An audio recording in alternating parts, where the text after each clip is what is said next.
I don't care if you're trying to play kids games just to keep yourself alive. If you smash that like button. Welcome to Black and Black Times Infinity. I'm your interim host, the oldest ninja in the world, and on my left, your boy Blue.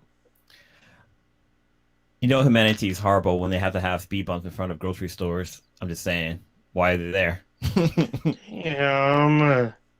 And on my far left, choking people out and spinning all of our intros and outros on the ones and twos is Cronus. Sober October's in full effect. The DTs have gone away. We'll be all right. The shakes. It's not that bad. I'm just kidding. Welcome back. Another week of dankness for everybody. Oh yeah. Yeah, this week. So we got usually some stuff to start off with. Yes, I do. Stats. Some And for statistics. once, I am fully prepared because I haven't been drinking. I'm fucking crazy sober. I got my all my faculties with me. No brain fog. Is great. All right. All right. Listener of the week is actually somebody who's actually very important to the podcast that probably most people don't even know. Noah. My mom? Noah, who is the brother of Matt from Pre-Recorded Live. He actually did all the music for this podcast. Yep. And he's been listening a few times over the past week. No. So thank you very much, Noah. He didn't do it Shut for up. free. He didn't do it for free. We paid for it, but he still did it. He's well, to be fair though, he's a professional. I mean, Yeah. listening to the Yeah, audio, like he's an actual musician. So Yeah, really good and he dude. didn't fuck around. Yeah, I got to meet him a while back when Matt was going through some things. Me and the whole family, we flew out to go see him out in Ohio. We got to meet Noah as well. We got to even see like his old studio. That I don't think they have it anymore, but it was a pretty dope studio. Yeah, they rebuilt. From what I understand, they rebuilt like everything, ground up. Okay, because I know they left the building for a while. They know they got another place. So. Oh, that's right. They got like kicked out of it or some shit, right? The place they were previously recording in. Previously recorded. Damn. They should name their episode that previously recorded instead of previous. Previously on pre-recording. Yeah. On pre-recorded. Yeah, it actually hooked up with Noah because back when the podcast first started, all of our intros were just like clips from like songs. Like I kind of annoying because sometimes they hit us with like copyright infringement things, and then I listened to Pre-Recorded Live, and their audio quality was so good, and they had music. And I was like, "Where do you get the music from?" It's like, "Oh, well, let me tell you about that." So, yeah. Step into my office. Mm-hmm. Yeah, that was pretty dope. Speaking of, I'll play the thing in a minute. Anyway, It was actually pretty cool because Cronus showed us because Noah had a sample page, so he had a bunch of music that he sampled out. Like, this is the stuff that I do, and if you want to get something for me, here's my info. I was like, oh, and then like when Cronus went out there, he came back with samples of stuff that it was three tracks, and like we had to pick which one we wanted. So it was like, oh, this is actually. I think did we buy all of them? No, we bought one, and then Cronus bought one for his own means when he does extra stuff. For the main intro, yes. But I also bought. If you listen to it right now, I just turned on the background music. That's always happening. That's also from him. All the background music, that's all from him. I bought a bunch of tracks from Noah. I bought the track for this podcast. One for Cronus Does, one for Black and Yellow. He also did the intro for Earth Girls Are Easy back when they did their thing. So. Oh, that's right. Oh, their intro was smooth. Yeah. I was like, because I mean, he's very talented, and it's funny because I heard how K-Mac described after the girls collaborated. She relayed to him, we wanted this, and this smooth '90s R&B tip, and he came back with exactly that. Yeah. I was like, holy shit. This is fucking amazing. Had that baby making music. It sure did. It had that 90s like fucking McDonald's feel. Like, oh, I need McNuggets. I don't know. What's pretty cool. Go ahead. I was gonna say what's pretty cool. I think he for our intro he sampled. I can't remember where he sampled it from, but I think he actually did sample from the Blacker Than the Blackest Black coffee ad. I think he did, or was it? Am I tripping? I think you're tripping because because that coffee jingle was metal. So yeah. Our intro is not metal. It's been a while since I heard the intro, so yeah, I hear it all. I thought he sampled it. Yeah, it's been like a couple of months since the last time we heard it. We had that one day in the studio, and then the shit fell apart again. I listen to it weekly, So Yeah. when I have the podcast for the audio, I do it. But I think I'm gonna actually start ripping the live because I think I'm gonna rip the live stream off the live stream, download it, and then re-upload it with like so it looks like the old episodes where we have like the Sync it actual back full up. intro, and then Yeah. you know, and then actually number the podcast again because it's kind of annoying. It just says live stream, live stream, live stream. It's kind of sloppy on my part, but now I have time on Thursday and Friday to actually do these things. So yeah, I'll start doing that. I'll add some time. Good luck, because it's fucking hard to try to sync up the audio and the video. Oh no, it's actually it's super easy. Like the way I'm gonna do it, it's super easy. Okay, man. Yeah, Then I would like when I would do it, but I was syncing up the audio for the GoPro. Whenever the GoPro would record audio, I'll use like the music that's get uploaded to the SoundCloud, and it'll sync up in the beginning, but once you get to like maybe 20 minutes in, it's off sync again. So you have to like take out like a tenth of a second to get it back on track again, because then the lips and the audio doesn't sync up, so you have to like keep going back and cutting like a tenth of a second out again to get it to line back up again. Yeah, no, I'm not doing it. I'm basically taking the whole video, and then just putting that in the middle, and then I'm putting in the beginning the actual intro video / music, and at the end the outro. So it's like super. It's already synced up in the video. So. Okay, yeah. I see what you mean. You're not. Sorry, first in the chat would be Cake Man. What's going on? And Warrior Yeah. Fella. Good to see you both back in the chat. There we go. Normally I would have statistics for our dearly departed, but normally people of note, but I have not seen anything through my research. Nobody died. So I might have missed it. I might have missed one, so nobody died. Yeah, We're all stoned. nobody died. It's official. Nobody died. This is a timeline where nobody died. The Grand Reaper's on vacation right now. I mean, just wait. Man, when he come through, he's gonna come through ripping and tearing. Shit, right? Ripping and tearing. It's gonna be all bad. Yeah. All right. Hold on. Well, I don't know this person, but apparently there was a Bridgerton Emmy winner that died of COVID. His name was Mark Pilcher. I don't know who this person is, so sorry. But yeah, he was apparently an Emmy winner from Bridgerton, which is a hit Netflix show. Yeah. How old was this person? Only 53. Wow. Yeah, I didn't see any of that. So it happened like yesterday. Plus, it's not. Oh. We don't watch the show, so. Yeah. True, but there are certain things. I mean, usually I see people that have had. If you've noticed, most of the people that have passed have had decades of like experience in their fields, whether music or movies or TV, and there's usually kind of posted everywhere. And some people have been iconic, unfortunately. So. I got a quick RIP. RIP to the IT person at Facebook who decided to reconfigure something and took down a whole entire platform and network of everything Facebook owned. Is that what that was? A reconfiguring, or was that them just scrubbing their hard drives just so they don't get in trouble? That's what they said. No, from what was explained to me, it was a BGP routing. It's a border gateway protocol. This is back in I used to be a network guy. Somebody misconfigured their BGP, and I'm like, that should. I mean, yeah, that could definitely take down like all your shit, but like, I find it hard to believe that they had it all linked like that. It just seems strange that it was all their shit went through like the same BGP routing pipeline. Yeah. Yeah, it's weird to me anyway, as like a former network guy. What's also so crazy about it is that like employees internal, they didn't have access to any of this stuff either. Like they weren't able to like log in, like they weren't able to chat using their programs and stuff like everything was down. Even like their like mobile phone service was down, and which is weird because you think their phone service would be like whatever Verizon company you're going through, but no, like you couldn't receive text messages or make phone calls through your work phone, which was crazy. So this could have been just like a little network configuration issue, like something major must have happened, especially for it to be global too, because it took down like WhatsApp and Instagram, and also Oculus was down as well, because that's another one of their platforms. People got stuck in VR. Yeah, like it's sort of like yeah. That's all bad. Imagine if you're in some Oculus porn, and all of a sudden like you're like, oh shit, I can't get out, I can't pull out. Yeah. I got no nut left. I'm busting dust. Just sitting there, just like drooling on yourself, foaming at the mouth, like, I can't go on.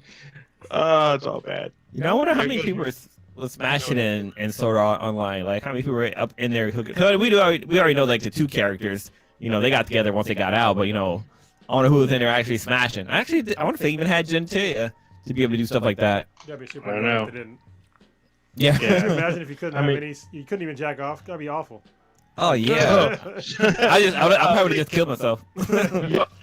Y'all watched what was it, Black Mirror? Yeah. Right? Yeah. You see the Star Trek parody episode? Oh, yes, right. The McAllister. Yeah. So they had all the people on there. They had no genitalia, and they've been stuck in there for.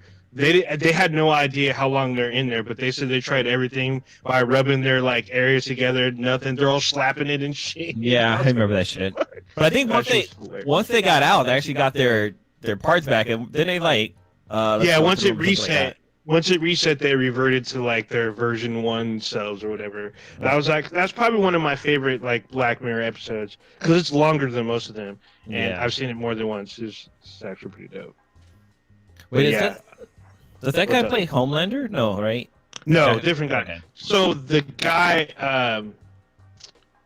you're talking about the main guy? The main guy is who's kind of like Captain Kirk or whatever. yeah, that guy. He's in some other shit, but his like first officer, that guy's in Westworld. He was It's crazy. yeah, he's actually the Man in Black. Oh, That that's shit was dope.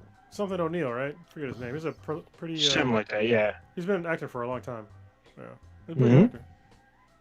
And then the Uhura clone, she's in the HBO Max show that everyone said got robbed of Emmys of like 2 years in a row. I Am Here, I think, or Can You See I'm Me or Over something There? like that. Something like that. I don't know the name Is of it the show. I Must actually, Destroy but- You? Yes, that show. She's the main character of that show, but she's also in that episode of Black Mirror. It's pretty awesome. Man, I'm looking at the topic list. We got a lot of old stuff on here. Some of it, but there's some stuff that happened today. Well, Did y'all hear about this Arlington shooting that was today? Yeah, another, mass shooting. This is America, and people just. Crazy thing is, Did like, you- you go to the comments, the first thing I always see is thoughts and prayers. Like they're still saying it. Like thoughts and prayers aren't working. Stop it. That's not helpful. Like at all. No. Like this is basically saying, unicorn farts. Like it's not helpful at all. So, yeah, I mean, I guess have some, be sympathetic to the families and stuff like that. That's sort of helpful. But just saying, oh, my thoughts and prayers, like shut the fuck up. I'm just tired of hearing it. And then of course the other side is people that want to defend gun rights and shit like that, and then other people that want to ban all the guns. It's like it's the same old shit that we have over and over again. Nothing's gonna get done. Nobody's Nope. gonna. I can tell you that there's one good idea that should happen. To be honest with you, is actually protect fucking schools. Is actually make it harder to get into. Whether it looks like a goddamn prison or not, I don't know. But they need to actually have some actual places where you can't get in, like walls and shit like that, and actually have some sort of security on schools. So this is a serious problem that keeps happening, but nobody's defending these kids like at all. So I think at minimum, at least have some kind of comprehensive plan to where they start building, more hardened schools. Back in the day, schools used to burn down all the time. You know why it stopped? Because they started using different fucking materials that don't fucking burn, and they started implementing, fire safety features like sprinklers and shit like that. Why can't we have a similar plan for a standard for schools to where you have certain construction and protocols that you have built into the school, where this is like the standard for a school now, and you're gonna use these kind of walls. You're gonna have this many entrances and exits. They're gonna they have to have these kind of locks, so it's more difficult for somebody to come on campus and start shooting up a school. So I mean, I think that would be sort of helpful. At least it's a fucking start, but nothing's gonna happen again. No. It's insane. When did Columbine happen? I was like I was 30 in years ago. 90s. What was that, 97? Or 2000? 2001? This happened a while ago. Yeah. So the shooter's a young black teenager, and he turned himself in. That's pretty So rare. he escaped the school and then turned himself in with his lawyer. So he left the school in a 2018 Dodge Charger, and then turned himself in with his lawyer. But it says that he's being charged with 3 counts of aggravated assault with a deadly weapon, and he's being held at $75,000 bail. But he killed 4 people. They were injured. Was he killed? I thought people were just injured. I thought he killed 4. It was aggravated assault. Oh no, it's 4 wounded. Yeah, so no, he didn't. It would have been murder, not aggravated assault. Yeah, so I was like, that didn't make sense. But yeah, it's 4 wounded, and like one person, she was well, they call her a victim, but she's a pregnant woman, but she fell during the chaos, which could. Yeah, so that could. I mean, you have to monitor her to make sure her pregnancy is still. Well, it looks like. I think that's the. Yeah, especially if she fell. Yeah, so I'm reading like an article now from not Fox News, but from a Fox channel out in Texas. Fox affiliate. Yeah, and it looks like it all started because of a fight. Like a fight broke out between two students. And so the fight. It came back. It was videotaped and it's on social media. So apparently all the kids that are in the room busted out their phone and started recording, but apparently you cannot see when he pulls the gun and starts shooting or whatnot. He shoots the teacher and he shoots the guy who's arguing with, but apparently you can only hear it because everyone ducks out. But this is circulated on social media as we speak. So that's even with my idea, like stopping a kid from shooting up a school, like getting in, it basically have to be like a fucking prison. You have to have metal detectors and all that stuff. Like it's a terrible idea, but it could save lives. Just saying. It's kind of all bad. But yeah, so it's just it's weird because what I have been seeing is this has been a bit more politicized because they had Ted Cruz on here. And they're asking him about the shooting, and then he flips it. He talks about Biden like this is Biden's fault because he didn't do border control. I'm like, what? How does that work? This is American student.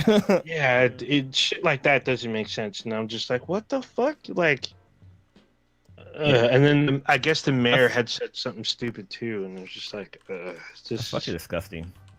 Yeah, I'm like, dude, you guys are not even talking about the issue. You're trying to flip it and make it about something totally different.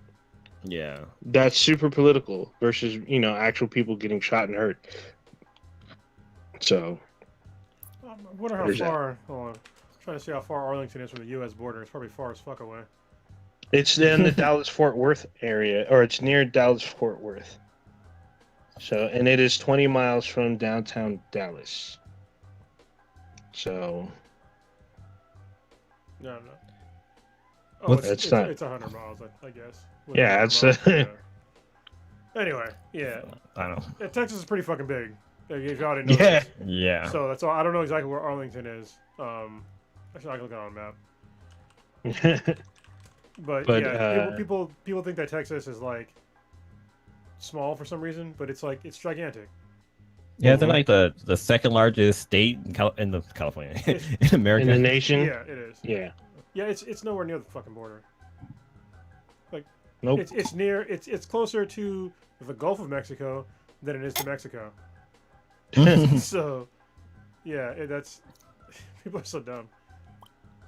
I don't know. I don't know why they would try to flip it. He didn't even say thoughts and prayers. He's just like, well, if Biden hadn't let this happen. He's all thoughts and fuck Biden. Yeah. pretty much. I'm just like, what the fuck? And you got elected into office? Like, god dang. Get the fuck out of here. But, I mean, a lot of Texans seem to love Ted Cruz, even though he abandoned them to Cancun and tried to say that his daughter needed him and he was just there to chaperone. I'm like, if that was the case, why did you leave the country? Like, you literally left the country and landed and came back. Yeah, it's like you could have said that at the airport. It's like said bye. It's over 400 miles away from Mexico. That's like from here to like San Diego. Exactly. Well, a little bit less than that. But yeah, well, it's like here to SoCal. Yeah, like Riverside area. It's not close. Nope. So, and it was an American citizen kid. So, shut the fuck up. Yeah, it's fucking dumb. I don't get it.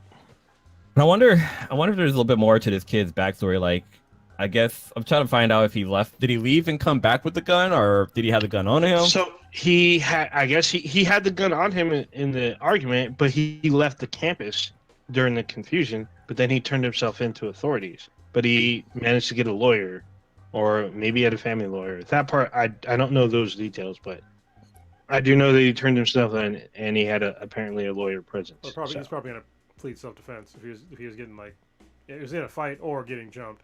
But still, Yeah. if you bust that. Well, this is gonna be kind of weird because I don't know if Texas has the standing ground law.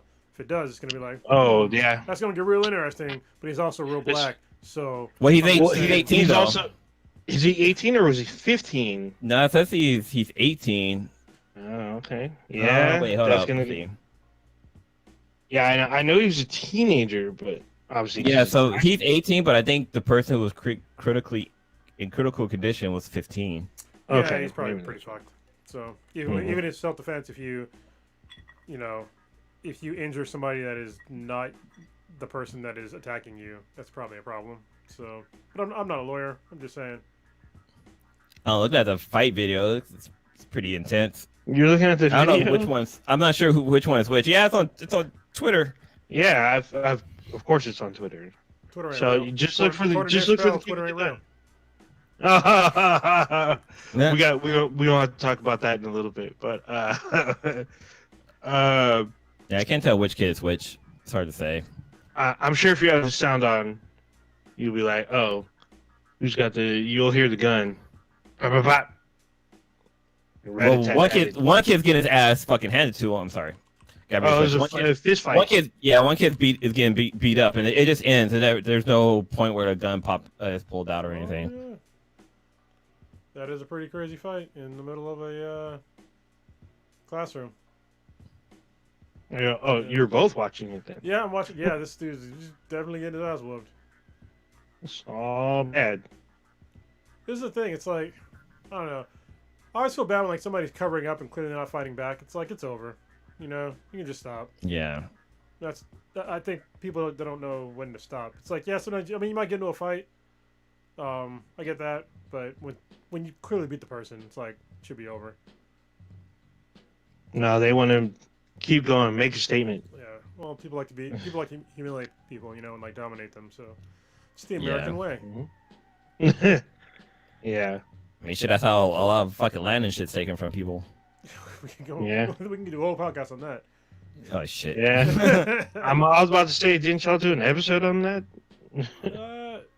Actually, no. I guess- That's probably a good one for Balance Exchange. We might do that. So I think it'll surprise Papa Bear on like how much. Well, he's part native, so probably not. Yeah. Well, I mean, especially with the whole like land breaking, California ruling through, or with Governor Newsom giving back land that was basically kind of taken from a generational family wealth. It was recently given back to them. Yeah, people don't understand like the whole wealth thing. I'm not gonna get it. I'm gonna fucking go on a tangent. Yeah. So I'm not I know. So wait, Well, I was gonna say you should use that on your balance exchange. You Yeah. know, going You know through what? that whole case.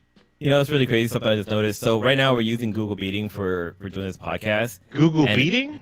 Yeah. Google Oh, Meeting. meeting. beatings. Yeah. Oh, I was like, yeah, y'all was watching brutal. the beating. Y'all was watching the beating. I'm like, wait, we about to get beat up? I'm like, oh shit. But Up in my spot. I just noticed something very interesting. So if you look to the bottom right of the screen, what do you see there? What does that make you? What's the first thing that pops in your head? The bottom right. Yeah, the little Oh, icons there. Yeah. Oh yeah. They can't see it on the left. Yeah, it's Yeah. so yeah. On the bottom right is a triangle, a square, and a circle. It's some fucking Squid Game. I was like moving my mouse around. I looked at it. I was like, wait, what the fuck? Yeah. There's a whole bunch of shit you can do with like Pop, pop. that I don't use on the. I use Google Meetup on like the very basic level. But there's like a bunch of other crap that it can do. And it's weird because I have to pay for it. Thanks, Google. I still think it should come with my damn Google One subscription because I pay like Yeah. because I pay extra for extra storage, extra online storage. But it should come with this damn functionality, you know? I think it's weird how like I know you can have like a background on here, but like you have to be on Chrome for that feature to be for you able to use that feature. Do you? Yeah. I never So if you like try to hold on. if you try to like change your background, it says like oh you need to be on Chrome. If you change layouts, I don't even know how to do it. I haven't done it before. Or is it? I don't know. We can do activities. Y'all up here trying to doing. I'm just Like saying, I like visual the effects. activities. I'm just trying to see like what. Like I said, I have no idea what these all do. So, there's visual Speaking of effects. what Blue was talking about, y'all finished Squid Games or not? Man, I'm watching it again. Oh god dang! so the reason why? Oh, what the hell? Cronus is on Oh, space. wow, he's in space. I was like, hey, you just took off. Okay. He's got two peanuts in the back of his head. Space Jews. Even though I'm not. That's all I haven't bad. watched the series yet. It'll be funny if you watch. That's all bad. So yeah, and for Squid Games, like, because the first time I watched it dubbed, which was a huge fucking mistake. Because somebody was like, you gotta watch it again because it's a totally different movie if you watch it with subtitles on and like I always tell everybody, Korean, watch it subtitled. It's always more accurate subtitled. Mm-hmm. Well, no, so they actually the words are kind of the same, like they actually use the same words or whatever. Like the dub version uses the same words that the subtitle says. It's just that the emotion just isn't fucking there when it comes to the dub. Like when you first watch it, the Guy, he seems like a selfish little prick, like he's like an entitled little kid and like he's mooching off his mom. But it's not the same when he speaks it in like Korean. Like he's more like concerned about his mom. Like like the part where he tells his mom that she works too much. In the dub version, you got the impression like, oh, he was just telling her that she shouldn't work anymore, blah blah blah. But like in the in the Korean version, he has more of a concern for her health, saying like, "Hey, yeah, you work too much. You shouldn't work too much." But yeah, then again, he goes off and steals her fucking money. But like, a lot of the characters, like they're just the way they talk, like the emotion is actually in there when they're speaking their native language versus when it's dubbed. So if you watch it dubbed, do yourself a favor, go back and watch it sub because it just feels like a whole different movie. There's also it's really crazy. There's a note too I want to talk about with the subtitles is that even with English, there's two different versions of the subtitles. So watch the subtitle version that has the CC on there. There's an English and there's an English CC. Watch the English CC one because that one's supposedly different from the other one. So the English CC is obviously English closed caption, but apparently the translation on there is more accurate than the normal English subtitling. So. I just watched it the default, which I don't know if it was English CC, but still, it was just like. I mean, I'm towards the end because I didn't finish it. I'm on episode 6. I'm on episode 6 of rewatching it. I feel I'm lapping you. This is bad as fuck because like I'm the one who told everybody about it, and I'm only in episode 2. Oh man! Holy I shit! need to make more time. Oh shit! Yeah, man, it gets real fucking good. Like it gets real messed up, and it does have that battle royale feel to it. It's just like super crazy. So when I'm watching it the second time, like it actually makes me think of because last week I had mentioned how it reminds me of fucking that one stupid movie where killing is illegal for a day or whatever. Oh, The Purge. Purge, yeah, it's not like The Purge. It's more like I wouldn't say it's more like It's like MXC. Hunger Games. Remember MXC back in the day? Yeah, it's like MXC versus mixed with like where you die. But it also makes me think of like Hunger Games too, because like only one can win it all, or whatever. Also, if you don't follow the rules, there's also grave there's grave consequences. Oh yeah. Following the rules. And that implies to the shape people too. Oh yeah, the people that are running the games. Yeah. Yeah, they have strict rules as well. They're very very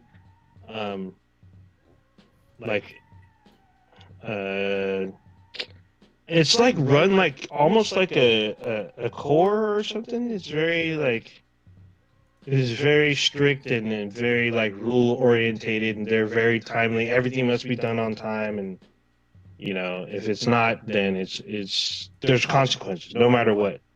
So Yeah, I can't wait till you guys get to the fucking end, because I guess there's 9 episodes, so I just watched the Marble episode. So. Oh, that one's fucked up, man. Yeah, that was tense when it started, so I was like, holy shit, this is just gonna get worse, and it did, and I was like, god dang.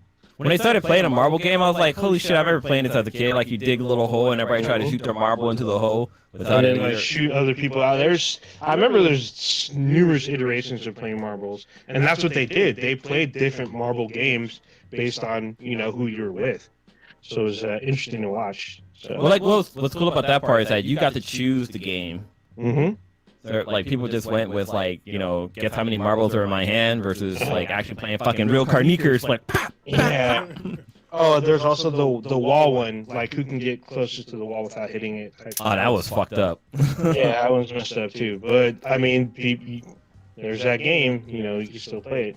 Dude, it's crazy. The guy who does the who's the actor for I think it's Giro or something like that. I can't remember his full name, but he's actually a Korean model. Like he's an actual model, and like when you see like pictures of him, he's like fucking yoked. And like the scene where they like kick him out of the car, like he looks like a skinny guy, but he's actually pretty fit. But then also the girl, the pickpocketer girl, she's a model. Yeah, she came in second place of America or Korea's Next Top Model. And this was her first movie, which is cool. It's a show. So everybody's giving her praise and stuff like that. I can see why she's a model. It's a show. Oh, sorry, show. This shit's like a movie. I know you keep referring to it as a movie. I mean, it does have that cinematic feel to it, but also, you know, they're hour-long shows. In some cases, they're a little more than an hour. One of them is like a little more than an hour. They're so fucking well done, though. Like, you know, the quality of every episode is fucking perfect. Like I was watching a review and like the scene we're doing the red light green light, like they didn't use CGI for that. They actually had 456 people in that fucking arena playing red light green light. That's a lot of people. That's a shitload of people. And like I could imagine like, so I guess some people probably had like exploding packs on them or whatever, and they were like, okay, at this point you're gonna fucking die. Just do whatever you can to make it look like you're dead. Yeah, but a lot of those people, they like say stuff, so they're like, you know, speaking roles, you know, because there's a lot of people there, and it's like, oh, but then like shit goes down, and you're just like, what the fuck? Like people get wiped out. I was just like, holy shit. Yeah, shit's fucking crazy. Yeah, it's all fucking crazy. I guess there's like a mobile game for it now. There's a Squid Game mobile game. So the Squid Game, where you just kill people, just be like, oh, no, red light, green light, no, you're a player. You have to like play, I think, all the different games. And then did your phone explode if you don't fucking make it? Shit, I hope not. I haven't installed it. I'm not ready yet. Like, oh shit, what the hell? Also, you see this red dot in your face, in your eye. Either that or somebody in a pink suit's at your front door, just like choo choo choo choo, and you're like, what the fuck? They didn't even say nothing. They just pop, walk away, and just drop you. Piece of shit. It's funny I like some of the memes that are coming, or like not the memes, but some of the cool like TikTok videos coming out. Like people were like, you know, this is what happened in this situation. So there's like a black couple, they're like doing the red light green light, and all of a sudden they're playing I can't remember who says the song that goes like, you're working with the back end, all the track back that ass up. Yeah, back that thing up. Yeah. So they start playing that, and the girl starts twerking and stuff like that, and she gets shot. And the guy's like, "Fuck." That's all bad. They're funny. Oh man, I was just tripping out. So the one thing that it kind of opened up my eyes a bit is there's a guy from Pakistan in the show, and he speaks like fluent Korean. If you're watching like it dubs, he speaks fluent Korean, but he seems like he might be a little slow. At least his character might be a little slow, and like you can tell because someone takes advantage of it at one point. So I'm just oh, that's all bad. And it sucks because he's just trying to, you know, make his way, and then like he doesn't really know the culture, but he seems to know the language extremely well. So yeah, that was kind of fucking weird to me. Yeah, it was kind of weird. But I mean, but people bring it up. They're like, "What country are you from? Like, how you obviously don't know what we're talking about because you're not from this country." And he's like, he kind of like is a little quiet, or he pips up. He's like, "No, I don't know." And then certain games they bring up, they're like, "You don't know these games?" He's like, "No." They're like, "Well, where are you from?" And then he tells them and stuff, and I was just like, oh, that's an interesting dynamic, you know, because there's like Pakistani families living in South Korea. Well, this is the weird thing about America, and this is how kind of America is kind of more assholish, is that almost everybody in America, if you're of some other ethnic group, we either assume that you're American or from the exact country where your ancestors are from. If you happen to be like a black dude, and you see a black dude walk down the street, and you talk to him, and all of a sudden he has an English accent, Americans are like, what the fuck? Or he has like anything other than an American or African accent, it like throws most Americans off. And same thing, like if you, like they have like the second most population of Japanese people they're in Brazil. There's like a huge Japanese population in there. But you tell somebody from America, they're just like, what the fuck? Like it's weird. But it's like, well, why is it weird? Like you can live whatever the fuck you want to live. I mean, it's weird. I think it's because of the media. So I remember when it's only weird in America. Yeah, so I remember when the Venezuelan president won their election, and he was a Japanese guy, spoke perfect Spanish, and I was like, "Wait, what?" Which you should do if you live there. Yeah, and I was like, I didn't get. I was like, "Wait, what?" But he was a Venezuelan citizen, but he was Japanese. And I was just like, "Oh, he was a." I think he was Democratic. He might have been independent. That made me think of this a long time ago. I remember if it was Rush Hour 2 or 3, but like there's a scene where Chris Tucker he like stops a Chinese guy and the Chinese guy speaks French and he even had like the accent and stuff like that. And Chris Tucker's like, or his character is like, what the hell? Like you need to speak Chinese or something like that. Like he was so fucking confused and it's like, he's how American is. He's yelling at Jackie Chan's character. What's he saying? He's like, I don't know. He's speaking French, and he slaps him. He's like, how do you disgrace people like that speaking French? He was like, what the? And that's when they have the nun. They bring in the nun to translate. Yeah.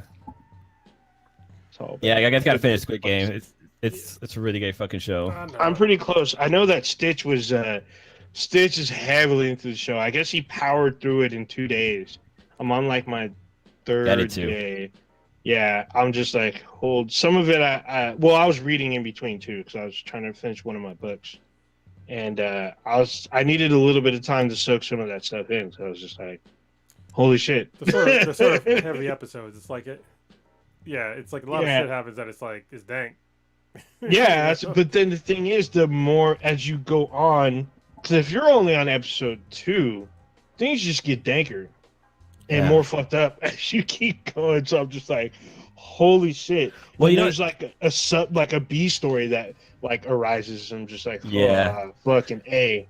So it's interesting because like episode 2 is called Hell, and it's like, so basically that's it's when like they get done playing Red Light Green Light, and some people want to just go back, and so they call it Hell. Can you not spoil it for me? Well, I thought you said you already watched episode 2. No, I said I'm on episode 2. Oh, my bad. So, anyways, episode 2 is called Hell, and it's pretty fucked up what happens. I mean, I watched the very beginning when like people are getting cremated, but then like I had to do something, so yeah. Okay, yeah, you'll see. Like you're like 30 seconds away from seeing what Blue's talking about, but yeah, there's still a bunch of shit that happens afterwards, and it just gets more fucked up. I'm just like, what the fuck? And it's funny to me is that where they're at looks like the location from the Tomb Raider series. It looks exactly like the same fucking island. It's fucking awesome. I'm like, oh shit. But a lot of shit's happening. I can't wait to get to the end, even though it's like it's already been messed up. Like all these people are like suffering trauma now just to get to this prize, and I'm just like, well shit. I feel like I've been through the ringer now with these people because it's so messed up. But yeah. I still got more episodes to go, so I'm just like, fuck. What else can they torture these people with? It's really funny, like just every time they mention like a dollar amount, like a Korean dollar amount, and then like going and looking up the conversion to American money, it's like not that much money. Like everything sounds like it's so much money, but it's like kind of not. Well, yeah, because it's like billions of wands, and you need to drop off a couple zeros to make it U.S. Well, dollar. the thing is, though, like if you have no money, that is a lot of money. Like people are like saying, like, "Oh, it's only like $10,000." It's like, do you have $10,000? Yeah, still a lot of money. Yeah, it's like, but like they say like, oh, he owed like $10 million, 10 million won, and then it's like, well, that's a lot of fucking money. But then when you go do the math, it's like, oh, it's like I don't know, 100,000. Which is still, I mean, like if you're it's still a lot, but with no job, that's like insurmountable. Yeah, you know. Yeah, but it's just fucked up what people will do for the sake of money. So it's just like fuck. And you just go on OnlyFans to be all right. Twerk that little booty in a circle. Moving on. Where do you want to go to next? We want to talk about the Facebook debacle. We're talking about it a little bit, but we talked about it already. Yeah, it's crazy. Actually, I'll talk about something that was. Oh, go ahead.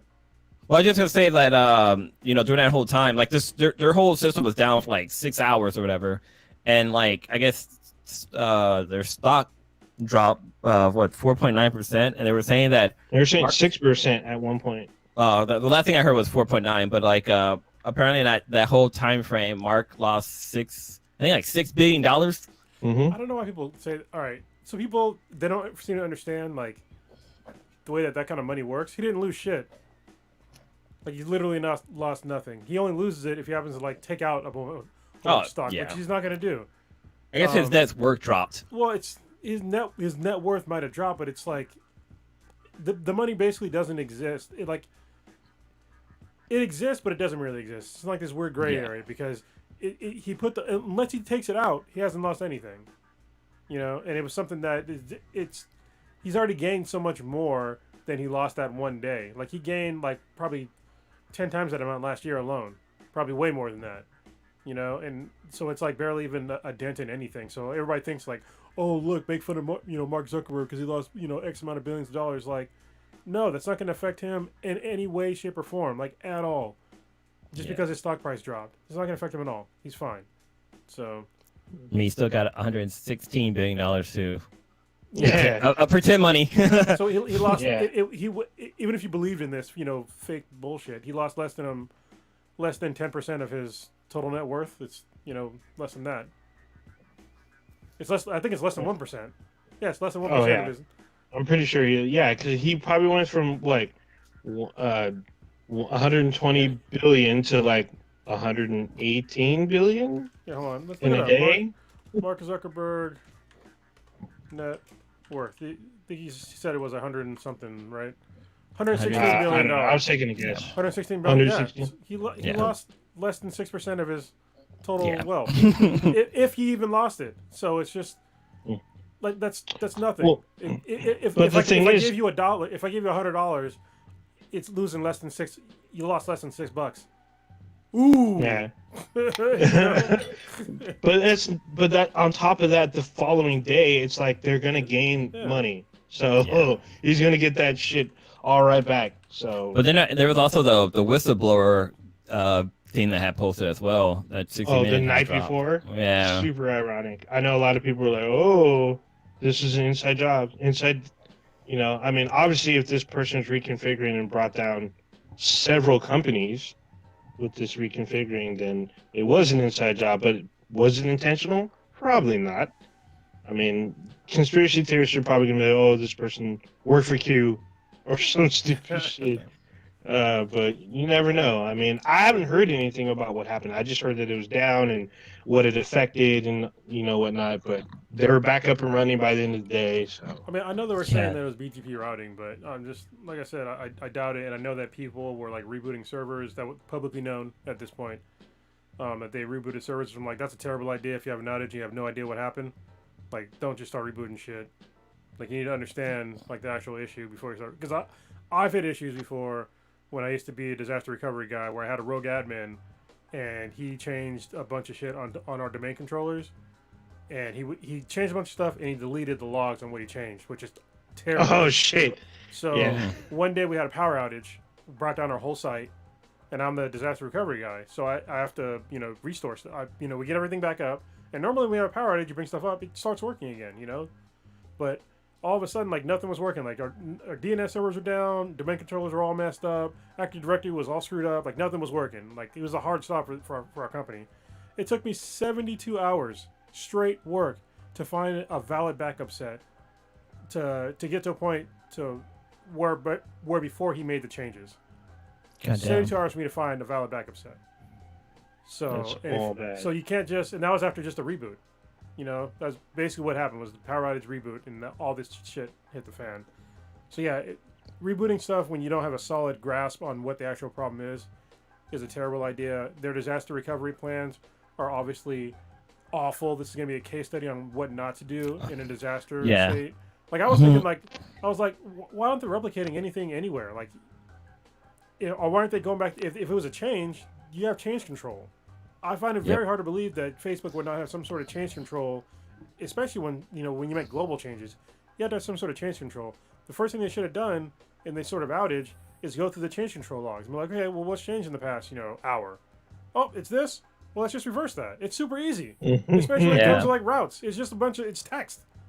But then also you think there will be some kind of failover plan, like okay. If this server go down, let's reroute this to a server somewhere else. Like, they got data centers all over California, or not California, all the United States. Yeah. So I was about to say, I'm all dude. They have the centers world. across the world. Yeah. yeah. Well, that's what I mean. Well- Normally, when you have like a normal disaster, obviously this is a network outage, so it's a little different. But on a normal outage for like servers and stuff, yeah, like you have replication sites to where if you have an outage on one side, the other side automatically picks up. Like if it loses access to this other site, the other side automatically picks up.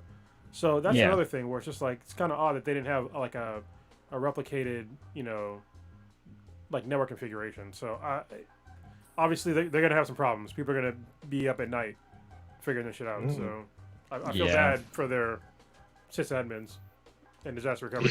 Somebody's gonna get fired. I know when I worked at Apple, there was always this rumor. Whole When I worked unit's at- gonna be restructured. When I worked at Apple, there was always because I used to work in I used to do project managing for their data centers, and like I thought this was stupid as hell, but I guess apparently Steve Jobs, he didn't want the data centers to be outside of the United States. He wanted to mainly just keep it here, so any traffic that would go to like China, whatever, was always like bogged down. But like after he passed away, then they started building data centers in the other countries. But like I thought that was interesting, just for him to keep everything in the United States and never have it on the outside. It's kinda So odd. I think- Yeah, I think part of that might have been a legal thing. So I mean, there's plenty of ways to. I mean, you have to obviously form bonds within those countries to like put data centers there, but then you also get incentives for this. That's another thing he's probably closed-minded on it. Like when you build like a data center in another country, like there's incentives that, unfortunately, but the governments are incentivized to do that. So if Apple wants to build a data center in say Taiwan, like almost any country would be like, yes, please, because give us the jobs.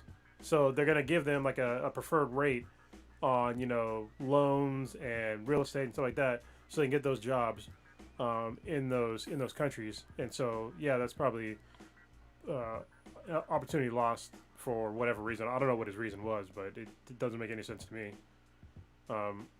There was one good thing that happened with the, at least for me, with the Facebook outages, that I started hopping on Twitter again.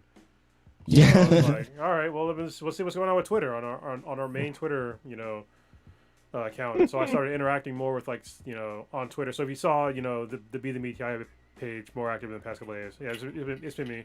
So retweeting and communicating with some folks, and shout out to what was it? Who would win? wow. Like they brought us into James Gabsley, who's been on the podcast before. He put us in a few DM groups, and we've been chatting on there, and it's been fun to interact with people again. It's more refreshing to do it on Twitter with like the group that we have on there that we weren't interacting with before, because it's just you don't have to deal with like a lot of BS. Like on Facebook, I've had to like unfriend people like a lot, and on Twitter, at least the groups that we're in, there's not a whole lot of conflict, so it's nicer to just talk with people and just bullshit with their stuff. So It's hilarious. I used to do those battle talks. Yeah. Who will win versus. So there's still some. Did we talk about this last week? The Super Mario animated film? I don't remember if we did or not. no, but we should. We didn't talk about the voices or anything. Yeah, So I think it was yeah. mentioned, but we never went into it. Oh man, I know that Prodigy wasn't too happy because he was like, so Chris Pratt, most famous, everyone probably knows him by now. If you don't, he's Star-Lord in Guardians of the Galaxies. He's also in, he's also in the Jurassic Park World trilogy films, because the next one's coming out I think next year. He was casted as the voice of Mario. And so a lot of people were freaking out about that. I'm like, well, he's an actor. So when you hire an actor to do a voice of a cartoon character, they're gonna, probably act. He's probably not gonna use his own voice. And he's on Twitter too. So people were roasting him on Twitter about this. There's so many memes. But what he did is he posted a video. And he did this like weak ass "It's a me, Mario" is all, but that's not the voice. You guys think it's the voice, all you guys don't get the voice. You guys are gonna have to wait and see the movie to see what it is. And it has like a bunch of people in the film. I think was it Jack Black? I think is in it or something. And like Yeah, he's Bowser.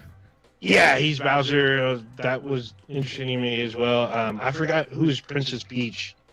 But there's a poster for the film, which I believe will be out next year, next summer. And I'm just like, oh man, this is going to be like crazy. But it's like, dude, what was it? Angry Birds, the animated film, had a bunch of freaking, had a bunch of stars in there doing voice acting and stuff. I mean, a lot of people, sometimes they don't pick up on like, oh, I didn't realize, this was this actress or this actor or whatnot. So that's what they paid to do. Here's the cast. So, yeah, Chris Pratt is Mario. Charlie Day is going to be Luigi. Anna Taylor-Joy, who was from the Queen's Gambit, she's going to play Princess Peach. Okay, yeah. Bowser's going to be Jack Black. Seth Rogen is going to be Donkey Kong. And that's all I see for now. It's probably more than that, but that's all I see. Oh, Keegan Michael Key, he is Toad. Yeah. Yeah. And Fred Armisen is going to be Cranky Kong. Kevin Michael Richardson is going to play Kamek. And Sebastian Maniscalco as Spike. So, yeah. Don't know who's Sebastian here. No. So this is also the studio behind Minions. The guys who did Minions, so they're doing this. That should be fun. So, yeah, so it should be interesting. They're probably gonna have a lot of inside jokes, about the gaming industry and the game as a whole. I mean, Mario's been around for decades, three decades, 4 decades. So then some. Well, it's kind of over in Japan and Universal Studios Japan, I think they just opened up Super Mario Land, which is kind of cool. And like a lot of the videos and stuff I've seen, it looks pretty fucking dope. Like there'd be like a question mark brick that you can punch, and it'll like make like the sounds of like coins and stuff like that, which I think is kind of fucking dope. That's awesome. Yeah, they got like rides and stuff. Japan always comes to like video gaming stuff. Like I think even I don't know if it was in Disneyland or Universal Studios, but there's also a Demon Slayer like attraction there now as well. It's kind of fun, cool. Nice. And that show's fucking taking off. I just think it's just going to be pretty interesting to see when this comes out. I mean, I think this works. The Mario franchise works better as an animated film, at least I believe so, than perhaps live action. I mean, I could get proven wrong if they do it like what they did with Sonic, where it's like CGI and live action mixed together. We might see that in future Sonic films, maybe, but we'll see. Yeah. But my youngest daughter, Riley, she loves she was on the Mario show for like a long time. The old show from like the early 90s. The 90s? Yeah, she used to Holy shit, really? I was just like, why do you like this show so much? She loved it. She loves Mario. Wait, Riley or other daughter? Riley. Oh, wow. Yeah, she just wanted to watch. She even knew the song and everything. I was just like, all right. Yeah, because I think they rap an intro for that. Yeah. They probably do. Yeah. That's hilarious. What's funny about the show is that, like, people probably forgot about the show, because it was in the 1900s. But, they used to have like all these like teenage stars come on the show like as guests, or like pop stars. Cause like Cyndi Lauper was on there. I was like, what? Like a bunch of these like teenage models were on there, and like it was really weird. But yeah, it was interesting because it was live action with animation. So. Huh. Yeah, they like introduced us to like Captain. Is it either Captain Ed or Captain not Neo? Was it Captain Neo? No, Captain EO or Captain Neo is from. EO is like a Disney thing. Yeah, Captain EO is Michael Jackson. It was Captain Neo. Captain Neo is or no, I'm thinking Captain Nemo from Extraordinary Gentleman or 20,000 Leagues Under the Sea. That's Captain Nemo. So. Yeah, it's just how is she watching the Mario? Is it on like a streaming service? It's on Netflix. No shit. Yeah, we saw it. That's hilarious. Oh my goodness. So I totally forgot about I was like, well, how about this one? I was thinking she was gonna make fun of it, but she was like totally into it. That's awesome. But yeah, so fans of the Mario franchise were, I guess, to say the least, were skeptical about this. But I'm like, this is an animated film.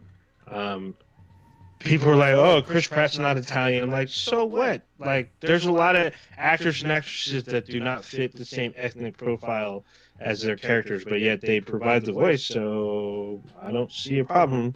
And since this is an animated film, I think this could work very, very well if done right. So this should be hilarious. I made the joke that that. Oh, this is all bad. So I made the joke that Illumination, which is the studio behind the upcoming animated film, I was like, they probably really, really, really wanted to put Keegan-Michael Key as Donkey Kong, but probably switch it last minute.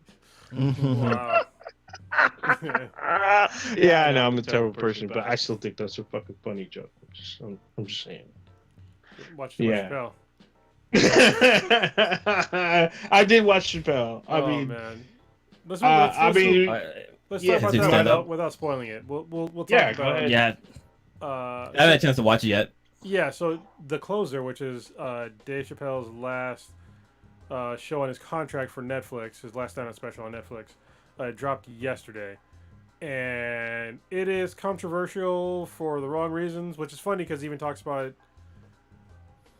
He talks about literally what was going to happen after the special came out, and it's literally you can see it on Twitter right now. People are up in arms, calling him transphobic again, and all these other things. And like, I saw one person say that he was trying to get black people to go against gay people, and I was like, no, that's not what he said at all in the show. But whatever. So, and I read a whole bunch of like people that were dragging him through the mud on Twitter, but none of them talked about his last joke.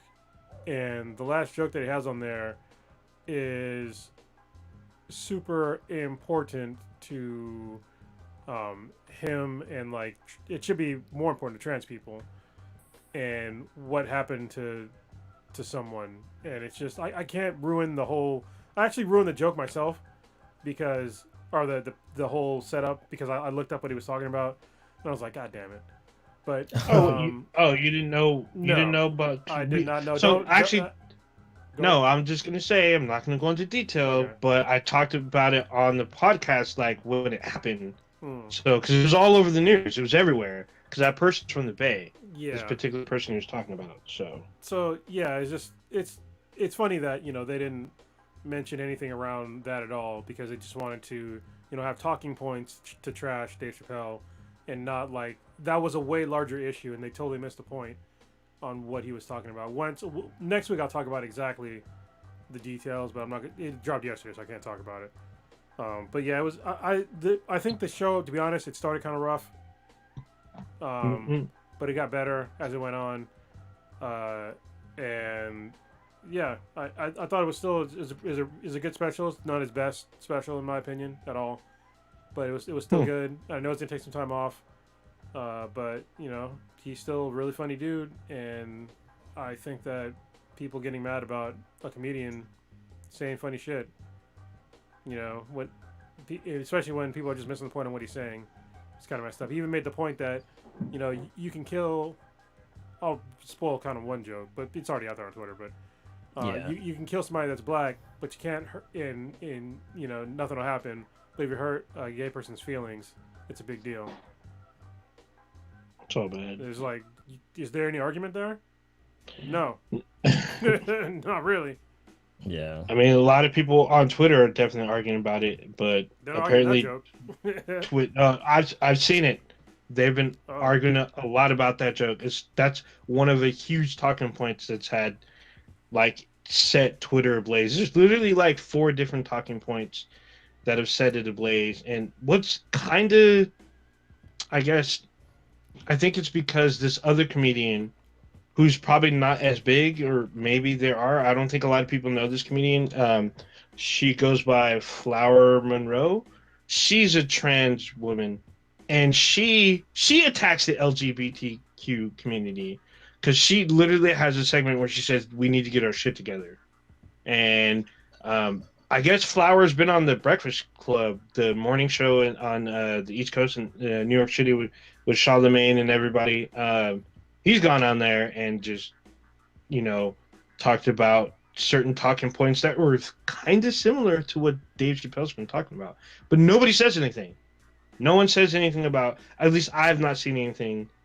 At least not in the mainstream that anything that Flame and Rose talked about versus what Dave talks about. When Dave talks about it, everyone's in an uproar. When this person talks about it, even though they're part of that community, they bring up valid points. Like these are things that we need to change, we need to address. They're like, I love my community, but we're too sensitive, and we need to be focused on the real shit. And I was like, oh shit, Well, that's some real shit right there. I mean, what's weird to me is that people will talk about him being transphobic, blah blah blah, but he didn't say like he said the N word. I don't know how many goddamn times on the show. Yeah, he always says it though. It's that word is still offensive to me, no matter who says it.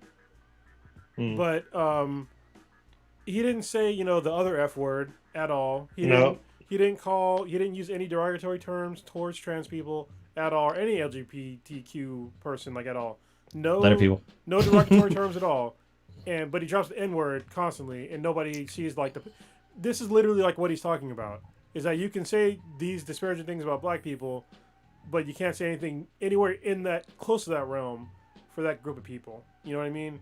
And it's very odd that he talks about it in the show, and they still trying to drag him through the mud on a platform that he literally doesn't even consume. Like he's not on Twitter. Like, he doesn't care. To him, it's not even a real place. So yeah. It's hella funny, but he talks about being dragged on it. I guess he pops on there from time to time, but he doesn't. It's not like a huge focus for him. His focus is his family, and then he brings up the point like what his main jokes are about, who he really has a problem with, and he says people don't seem to get it. They always focus on this. I was like, oh shit. Kind of picking up back up what Kronos was saying, like David Chappelle have even said like on like. I think in one of his stand-up he talks about how on the Dave Chappelle show, like they didn't care that he used the N-word here and there, but like once he said something like I don't know, like about the gays or something like that, they were like, oh no, you can't use that word, or like I think he couldn't say faggot or something like that, and like oh no, you can't use that word. He couldn't say it, and nor could he like do certain skits portraying someone from that community doing. And he said like, why can't I say that word? He's all, well, because you're not one of those people. And he's like, well, I can say the N word all I want. And she's like, oh yeah. And he's like, well, I'm not that word or something like that. And it's like, yeah. I'm not that either. Yeah, it's crazy. Like people don't care about the use of the N word over and over again, but yet they say one thing that hurts somebody's feeling, and everybody's up in arms. It's because of hip hop. Every hip hop song has it like every 10 anywhere from 5 to 30 seconds, and because it's one of the mainstream, everyone's like, oh, if it's on the radio, if it's on this station, they're performing it in concerts that are selling out, it must be okay. It's not an excuse. Just saying. Yeah, it's not that's why it's an R&B. Anyway, we'll probably get canceled. It's fine. Just for even talking about it. Canceled beforehand, but I mean, I knew things were gonna get wild once he said, "This is my last Netflix one." That's when I was like, "Oh shit, he's gonna come out swinging. He's gonna try to blow up every social media platform," and he has. Because literally the next day, within hours, like hotly. Well, it's crazy because like the trailer for it dropped like yesterday, and then it was like live that day. It was like. That's why I didn't know it had dropped. I was like, wait, it dropped already? Like, apparently just dropped trailer. Well, apparently there was a trailer that came out like 6 days before, but I just didn't see it. And then the day before came out another trailer drop with Morgan Freeman, which was hilarious. It's just funny. Yeah, and then it dropped. It was just like it was real short. Yeah, but the whole letter people thing still gets me. So I guess I'm gonna recommend that. If you listen to the show and you haven't got a chance to get to it, watch it. So when we come around next week, probably going to go even further in depth onto his skit. Because there's a lot of, don't get me wrong, there's a lot of stuff on there that is some good talking points. There's a lot of funny stuff. I felt like there's some stuff that was either a little flat or just outright, just inappropriate. But, yeah. But still, it's inappropriate. But it's also, he's a comedian. So there's like stuff that he says that I don't agree with, especially like some of the COVID stuff. Like I don't agree with it. But yeah, he's making a joke. So yeah, I mean, there's stuff. But I'm not gonna sit here and write a huge paragraph and be like, oh, cancel David. And he talks about cancel culture and him almost being canceled, and he goes into a lot of stuff in his special. So, I think it'll have some great talking points for next week. Hopefully we'll have Prodigy and Stitch on next week so we can go more in depth. It's crazy. Dave Chappelle isn't that much older than us. He's 48 right now, or he just turned 48. yeah, yeah, It's kind of cool. yeah. I think the difference between like Dave Chappelle's comedy and like me not agreeing with some of the stuff that he says, it's fine. But I think there's some comedians that they will disparage groups on purpose, and I don't think, at least in my opinion, the stuff that he talks about, he's not really trying to disparage most of the people that he's talking about. Like he'll come out clean and say, he'll disparage like white people and like some other and like certain kinds of people, but it's not. You gotta watch it to like watch his special to really understand like what he's talking about. Because I think people are just they're just reading these headlines and they're being like, it's just they don't actually consume like any form of his like media, so they don't really get like what he's talking about. But it's easy for you to read like one of his jokes like kind of out of context, and like yeah, it's offensive. It's out of context. Sometimes even in context, it's offensive. But he tries to break it down in a way to like make people understand. But at the same time, it's like, do you really need to like break it down on that level in a comedy show for people? Like, I don't know. It's like I felt like on some level he had to like kind of, how do I put it? I don't think you should feel the need to backtrack if your jokes are working. You know what I mean? Like you shouldn't feel the need to like backtrack on shit. Yeah, I mean it's your material. I mean he knows that he can take it way too far. Yeah. And I think there's some stuff that he's just like, well, I'm not going to say this and I'm not going to do that, but I am going to, poke fun at people that are coming after me that want to cancel me. So I'm going to kind of go for them. And he talks about, I don't know if these are real experiences or if they're comedy bits, but people that come up to him and, and something happens because he said something to him, or someone is like, oh, you're insensitive, or you did this. And then he retorts back to them. That could be all made up comedy shit. I don't know. I wasn't there. Yeah. So it's hard to say, but when you can tell at the end of his show, he's pretty heartfelt about his stance on stuff. And then he talks about turf, which I had no idea what the hell that was. I was like, what the hell is turf? Trans-exclusionary radical feminist, but I knew about it before the show. I know, I never heard of that shit. But, I mean, watch the show, formulate your own opinion and whatnot, and then get back to us next week, and we'll have a discussion. Be a part of the discussion. All right. Where do I go to next? We haven't talked about any of the What If episodes in a while. No, we haven't. And it just ended today. Today's the last episode. Yeah. I hate that they have it on Wednesdays. Like, don't they know we podcast? Like, they have it on fucking Friday. That's so good. Well, what did we even leave off last time? I know we talked about the zombies. Yeah, the zombie was like the second or third one. I gotta look. No, zombie was like the fifth or sixth one. Because after watching the anthology, I was thinking that these weren't going to cross over. Oh, we didn't talk about Party Thor. Yeah, that was actually pretty awesome. So first one was Captain Carter. Then we talked about T'Challa as Star-Lord, and then the loss of the mightiest hero. That's where Ant-Man was going around fucking killing people. Hank Pym, he was sad about his daughter. Then we had did we talk about the Doctor Strange one? Yeah, we talked about Doctor Strange. Yeah. Okay. Yeah, after that, Fight is a zombie. So we didn't talk about Killmonger. That's what we did not talk about. That's probably where we. That was a good episode where Killmonger rescued Tony Stark. Yeah, that's probably where we left off. Yeah. Let's just break that one down. Yeah, so pretty much the MCU started with Tony and becoming Iron Man, but it's like, what if he didn't get captured by the 10 rings or whatever? It was the 10 rings that captured him, right? Yeah, it is the 10 rings. Because he But they didn't. Killmonger actually mentioned that They too. didn't. They didn't go by the 10 rings, even though their symbolism is there. The Yeah. 10 rings are behind them. So. But Killmonger saves Tony, and they become fucking best friend. He's basically his new roadie, and and Yeah. like he helps Tony like figure out that like such and such is the reason why he was like being attacked in the first place. So that kind of all wraps up. So Tony never really becomes Iron Man, and Nope. but I think he still does like technology stuff, doesn't he? I can't remember. He does. Okay, So still. he does. He builds a suit, but it's because Killmonger's influence. That's He right, adds Killmonger.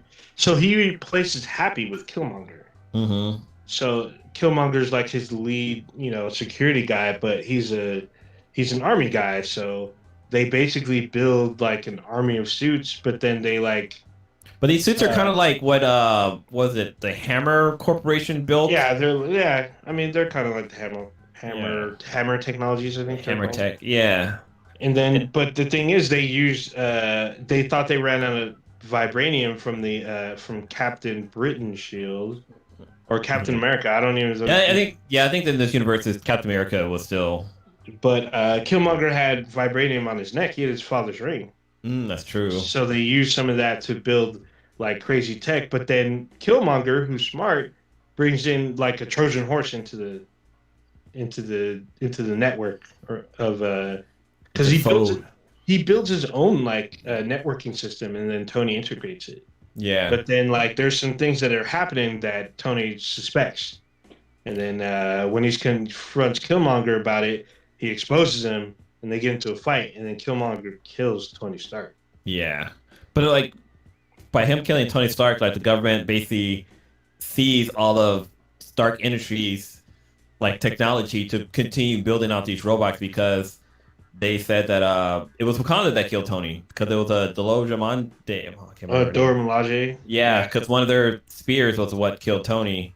But like Killmonger, he goes.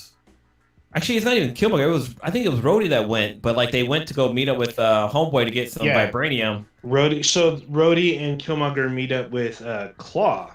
Yeah, Claw. To get vibranium, but it was a setup because and then Black Panther shows up, and then like Killmonger had a little trap. He sets a trap. He kills all of people. he kills Black Panther. He kills Rhodey, and then he kills Claw. So like he kills Rhodey with the Dora Milaje spear. But he really used Stark technology. So the 2008 Iron Man, there's this like sonic emitters that renders you immobile. So they use that in the film, and in this What If, Killmonger gets that tech and he uses it on them. He uses it to kill. Yeah. He uses it to kill Black Panther. Yeah, the CEO guy of Tony Stark. Obadiah Stane. Yeah, he's the one that used that paralyzing thing on Tony. But then Obadiah's kicked out by Killmonger. Killmonger exposes arrested him. Or whatever. Yeah, he's arrested because Killmonger exposes him having a plot to take over Stark Industries. Yeah. So he's out of the way. Hold on, and then can I just talk about like real quick that whole part with like using the Sonic thing on Black Panther? That wouldn't have worked. We're just talking about it right now. Oh, yeah. There's a few plot issues with What If, but it's okay. Yeah. So you're saying the sonic emitter wouldn't work on Black Panther? He's literally wearing a suit woven with vibranium, something that literally stops vibrations. So then, how does he get his ass beat by Manape then? Is he depowered or whatever? In the comics, he's beat up by Manape. I mean, he's beat up all the time, but nobody's hitting him with like a sonic attack like that. I guess the only person that sonic attacks kind of work on him is Claw. That's about it. But well, no, also I know that series like for them to transport like the vibranium material like with the supersonic trains, they use some kind of device to I guess like kind of numbify it So it doesn't fucking like blow up because of all the vibration from the trains. Yeah, so I guess moving raw vibranium is very volatile, so you have to take special care in moving it.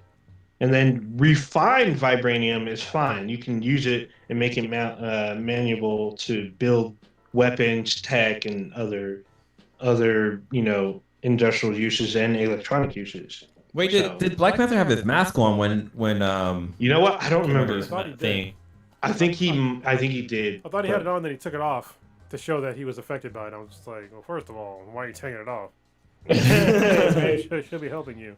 But he ends up fucking him up, incapacitating him. He fucks up. He kills Rhodey, kills Claw, kills Black Panther, goes to Wakanda. So like the rest of this kind of plays out like Black Panther, the live action film, where he brings Claw, proves that he's a Wakandan, talks about what happened to his dad, and then he takes the throne. He ends up taking the throne without having to fight, without having to do a rite of passage, or I forgot what they called the ceremony, but then you come to find out, that the army of mechs that they're building, that Stark Industries building through General Ross's order, they're all being controlled through Killmonger. So I'm like, Killmonger just fucking Palpatine this whole shit. She should have fucked did. He fucking Palpatine this whole fucking shit. I was like, holy shit. So he incites a war with Wakanda, gets everyone behind him, comes out the hero. And, Pepper and Shuri are not, convinced. They believe that he manipulated a lot of shit. And they were fucking right. Yeah, it was all bad. So I don't remember what happens at the end of the episode. I just remember like a lot of shit went down. I think Pepper and Shuri just kind of talk to each other. Oh, they plan together. Yes, they link up and they make an alliance. Yeah. Well, Killmonger's like basically wants to rule the world from Wakanda. Yeah, because I know Tony had figured out that Killmonger had killed everybody in that one raid spot because he was confronting him about it. But I think Pepper somehow came across some other stuff about like Shuri sent Pepper information about Killmonger, about how he set up everything. So they decide to meet in secret and plan everything. So that was an interesting episode because Michael B. Jordan came back to be Killmonger. Mm-hmm. So I was just like, I think it's cool that they were able to do that, to get the actual actors to come back and do the voice work for the characters. Most of them, some of them didn't. It's called. That's how you snag them in the contract. So when you sign them up with the contract, you're like, hey, we need you to do this project we got working. We need to be in this. We'll add this in. Yeah, a couple of zeros on that pay. Yeah, it was his paycheck. Yeah, we'll give you like 0.5% of earnings of whatever we put out or some bullshit. Shit. I'd do it if I was, an actor. I'd be like, you want me to just voice act? I don't do anything else? Okay. Yeah, right. And if they filmed it during COVID, you're in your closet, like just putting mattresses up and recording on your phone, and then you just send it. Or you just build an infinity base. Or that too. So, what was after Killmonger? It was if Thor was the only son. Oh, Party Thor. Like, I don't know about y'all, but I mean, it's kind of fucked up, but it's kind of awesome. Like, you destroy a planet by partying too hard. Well, the planet was going to die anyway, so... Yeah, well, in his defense, it was a comet. He said it was uninhabited, so he threw a big-ass party. They destroyed the comet with the party, but it's just like, holy shit. That's fucking awesome. Yeah. Basically a world-shattering party. Can you imagine partying that fucking hard? Yeah, like, every nation throwing just one big-ass party where the world, like, cracks, and then magma comes out of the fucking the earth and just like melts everything. That'd be fucking I didn't like how they said that Earth was like some low level fucking planet and like we're fucking primitive and shit. we're always backwater. Our planet's so bad that there's no reason for Odin to look at us. Well, the premise of this one was that what if basically Loki wasn't Thor's brother? So, yeah. Like if it wasn't which is cool because if it wasn't raised by Odin. Yeah, but like there was a lot to it too. Like Thor's just a complete fucking dick, but like he's still like a party animal. He's a frat boy with fucking powers. Yeah, that's literally what he was. I was shocked that Natalie Portman was in this episode. I was like, what? Yeah, the fuck? right. So She was, reprises her. Oh, Kat Dennings. Yeah, she was Ooh. too. Which is funny because I was listening to Sandman Act 2, and she plays Death in that. So No shit. Oh, no shit. she's a voice. Of That's Death, awesome. Yeah. You know, I got the Which is first great. one on my. Go ahead. I was gonna say I have the first one on my. I've actually downloaded it on my phone, or at least for Audible. Audible? Yeah. Yeah, have fun. It's like the highest production value of any audiobook I've ever listened to. So Yeah, I remember you easily. talking about that. Yeah. And I think it was free. I think they had like some promotion where like I think the second one was coming out, and they're like, Mhm. oh, since you've been a valid customer, like you can download the first one for free. I'm like, sign me up, doc. But yeah, anyways, yeah, Party Thor was cool because they answered one of the questions. It's like, where Loki, like I guess he was considered a runt when Odin found him, and like I always wonder, like, how come he never isn't he a frost giant? Like, shouldn't he be like a fucking giant or whatever? But I'm wondering that since he was taken away from his people, he kind of like stayed a runt because in Thor Only Son, he actually becomes a full size ice giant, which is fucking cool. But they partied together, which was just as funny. Because Yeah. they're like talking trash to each other. They're like, let's just go like throw Mardi Gras beads all over the Eiffel Tower. But I love how Thor. I think it was Thor or Loki, one of them said it, but one of them was like, "Oh, it's my brother from a different mother." Like, like they're basically bro pals. Big old bro. Instead of them being brothers, they had a bromance. Yeah. But it was funny because he meets Jane Foster still, and they still have a relationship. And then like Captain Marvel is called in to stop him from partying. And he's like, dude, you're a party pooper. I'm gonna hit you with my hammer. So you don't break up my party. I think it was. Like, what the fuck? I guess there was Brie Larson had said earlier that Captain Marvel could lift Thor's hammer because she'd be worthy or not, and this episode kind of proves that she couldn't because Thor places his hammer on her chest and she couldn't get up. She couldn't get up. Yep, she couldn't pull off him. He knocks her. They beat each other's senses, which is pretty funny because she keeps punching him, and he hits her in the face with the hammer a couple times, sends her into orbit a couple times, but they keep coming back. And then, like, in order to get Thor to stop partying, they have to go to his mom.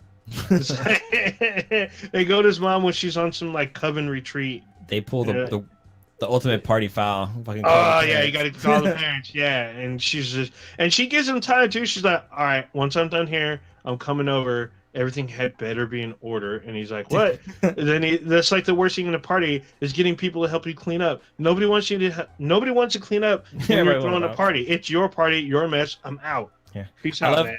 I loved it when Natalie Portman's character went to Midgard, and then she got transferred to where the parent was, and the first was like, she's like, "Oh, are you Thor's mom?" And oh, is that Prito? Or like the wine they were drinking, and she's like sitting there like talking to them while she's taking giant fucking sips of wine while she's like talking to her. She got hella fucked up. She was hella funny. I mean, dude, you're drinking wine with witches and goddesses. Yeah, they're gonna have the finest wine. It's like probably have been drunk off of one sip. Fucking awesome. Did it? It was also funny when Odin finally fell asleep. His wife was like, "All right, girls, let's go." she did. She's like, it's wine time. She literally said, "I'm gonna have time with my girls." Like the girls this happens singing once every 900 years or some shit. That shit was fucking hilarious. Oh shit, that was great. Cause she tells him it's like fucking, what fucking like an 80s film, like with like. Risky Business or like Ferris Bueller, like, hey, we're gonna be gone. Make sure you can't. No parties. She literally says no parties. Make sure everything's in order. He's like, I'm not gonna party. What are you talking about? Goes to Earth and parties his ass off. Fucking hilarious. And what's crazy is that like they invited like there's hella fucking cameos of other people there. Like we got Core from the second or what was it, the third Thor movie? Third. Yeah, we had him. We had I think. Bantu was there from Guardians of the Galaxy. There's like he has a cameo in there. We get Kimura. She's in there. She's fucking playing craps on the table, acting like wishing for a new eye or something like that. Oh, Darcy fucks Howard the Duck. which is funny because like if you watch the Howard the Duck movie, like he hooks up with a human girl, which is kind of funny. And they actually get married too. They get married by Elvis Presley, which is what you do when you're in Vegas. Yeah, it's just hella funny. and she gets well. It's funny because she tries to deny it, but then they keep like hooking up. Yeah. I was like, holy shit, Darcy. And Just throw that thing out there, girl. what is it? Nick Fury gets he gets fucked up by Core. Like he gets knocked. Also, we get like a cool a little bit of a meme from Thor where he like picks up his wine, do a little cheer thing, kind of representing Leonardo DiCaprio's wine cheers that he does in The Great Gatsby. So there's a scene where Thor's at the top of the stairs and he has like a champagne glass and he does like the whole little cheers forward, and it's almost shot for shot for Leonardo DiCaprio's meme that goes floating around. That's awesome. Awesome. And then like he basically Thor's trying to like, kind of have a decent relationship with with Jane, and then like he's got to, make amends with his mom, clean up, deal with Shield, because Shield wants to use nukes on him in the middle of fucking the Arctic. And it's just like, oh, well, we can lose the Arctic. It's fine. We'll just blow the shit up with him along with it.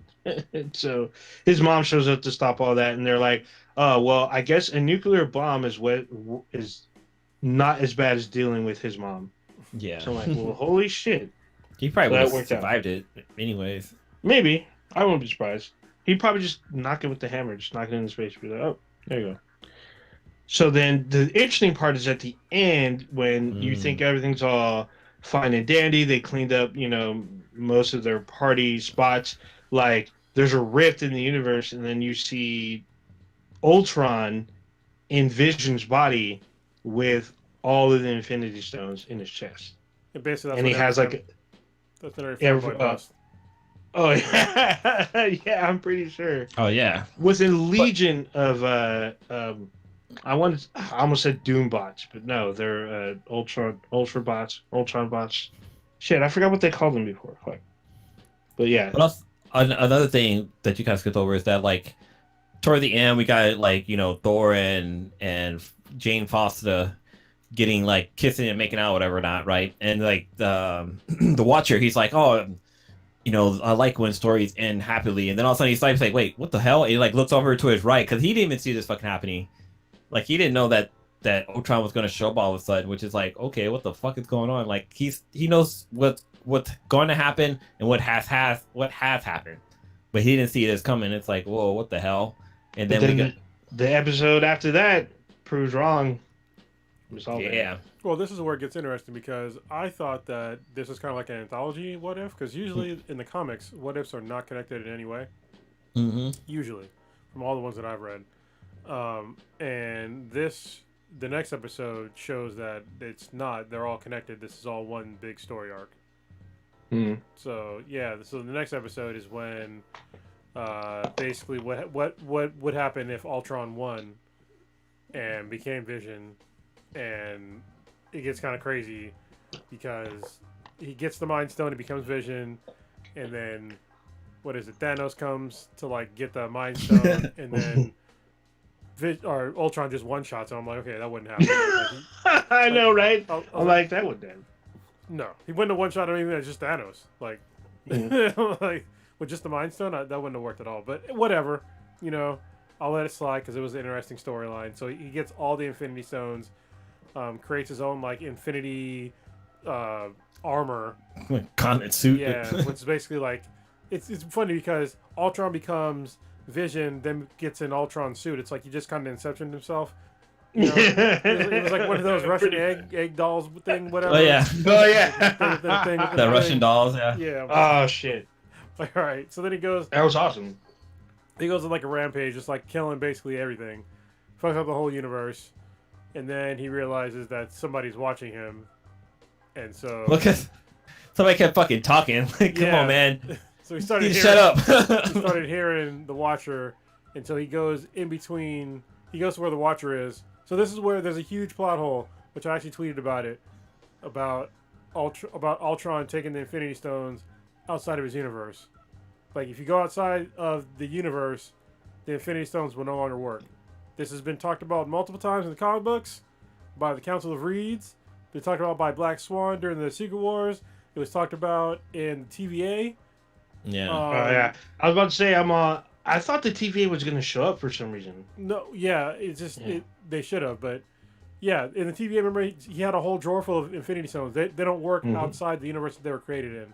So as soon as he went into like the Watcher's realm, which is I found it interesting that they put the Watcher in between like universes and not on the moon. He's supposed to be on the moon, so it's fine though. It's also black, which I thought was awesome. So Yeah. yeah. So he goes in between realms. Uatu, who's the Watcher's real name, he's taking a beat down from Ultron because he has an oath where basically he's not going to interfere with anything at any time. But he's getting his ass whooped. So he's like, all right, it's time to fight. Like, and he's literally getting his ass whooped through multiple universes. Yeah, like he's getting knocked from one universe to the next. Yeah, it's all the ones that he's getting knocked through. It's like the Infinity Stones shouldn't have worked. But anyway, so he decides to like power up and go into the Watcher fighting mode and starts to fight back. It is a pretty epic fight scene. Mm-hmm. But in the end, he decides to flee. He was gonna die, so he leaves, and then at the end he goes back and he goes in between realms and meets up with the evil Doctor Strange. Yes. So yeah, because evil Doctor Strange is in his own pocket universe, and it's probably the only universe that Ultron doesn't know about. I don't know. He seems to know about all the universes now. So. But then Doctor Strange was like, "Look, I want you to get on your knees. Yeah, bend the knee." He's like, "Tell me how much you want this." That's basically what he did. He was like, "I want you to tell me." Like he's like, "I need your help." Yeah, it's funny because the Watcher's like, "You're gonna make me say it, huh?" So yeah, I just want to hear it. I want to hear you say it, just this one time. Just do it once. I just want to hear it. I was like, "Oh shit!" But he feels like super humiliated. He's like, "I need your help." He's like, "Yeah, that's right." One of my favorite shots from the episode we're on right now, episode 9, is when Hawkeye and Scarlet or Black Widow when they're yeah, my bad.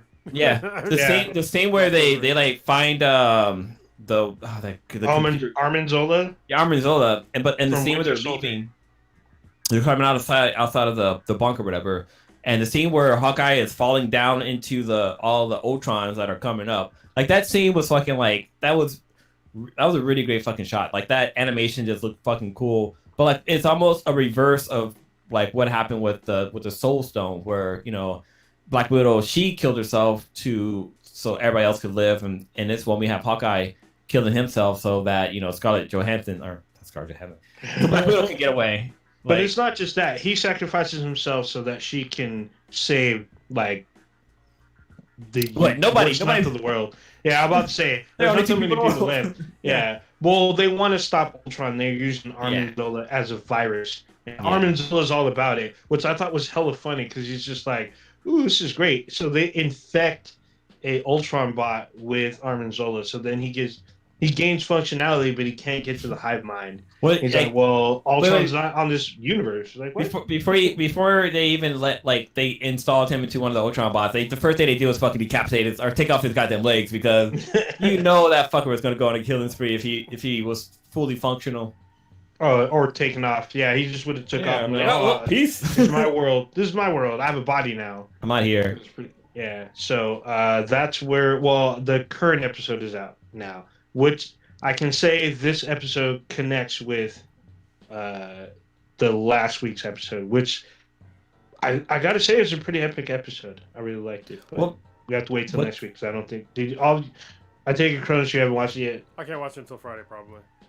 That's fine. So one thing that's interesting is that there's actually a missing episode out there, which I guess we're gonna get in season 2, but we don't get a Gamora story, and so in the trailers and stuff, you see Gamora in fucking Thanos' armor, and she's got his fucking cool ass double-sided sword, but we don't have a story for her. But there was supposed to be 10 episodes for this series, but because of COVID and stuff like that, they decided to chop it to 9, which doesn't make any fucking sense. But so probably season 2 we'll probably find out exactly what happened with Gamora. And so wait, have you seen the last episode? Yeah, I have. I'm trying not to spoil it. Okay. I have not, so definitely don't spoil it. Yeah, I also know it was a fun episode. I liked it a lot. It was great. Kind of jumping back to the Ultron one. we got to see Ultron fight against Brie Larson's character, Captain Marvel. Oh yeah, and he fucks her up too. He fucks her up. I mean, she put up a good fight, but he like sends her to the core of the planet and like disintegrates her. And he's like, that's all you got, and fucking just blew up the whole fucking world. Yeah, that was crazy. But then all the worlds that we've seen in the MCU, like Ultron literally hops, skips, and jumps, shows up, punches a few people, then the whole planet explodes. Then he goes hop, skip, jump, another planet. He punches a bunch of people, disintegrates a bunch of people, and then like it pulls out. You see the planet, and the planet blows up. He even destroys Ego. He goes to Ego, and he fucks up Ego. I was just like, what the fuck? That shit was crazy. But yeah, there was a lot of fun. The one I dropped today was fucking great. It was a good end to this first season. I want to wait until we've all seen it for next week, and then try to give an overall for the series. Did y'all get a chance to finish Star Wars Visions?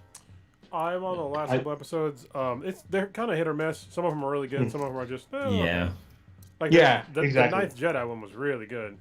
That's the one. That was my favorite. That seems to be everybody's favorite. I don't know if you've watched The Elder. Not I think that's what it's called. I'm on the one that's like basically Astro Boy. Oh, the Astro Boy. Yeah, that was kind of. I mean, I thought that was more like Mega Man. Yeah, so I feel like for the younger kids, that's a great episode.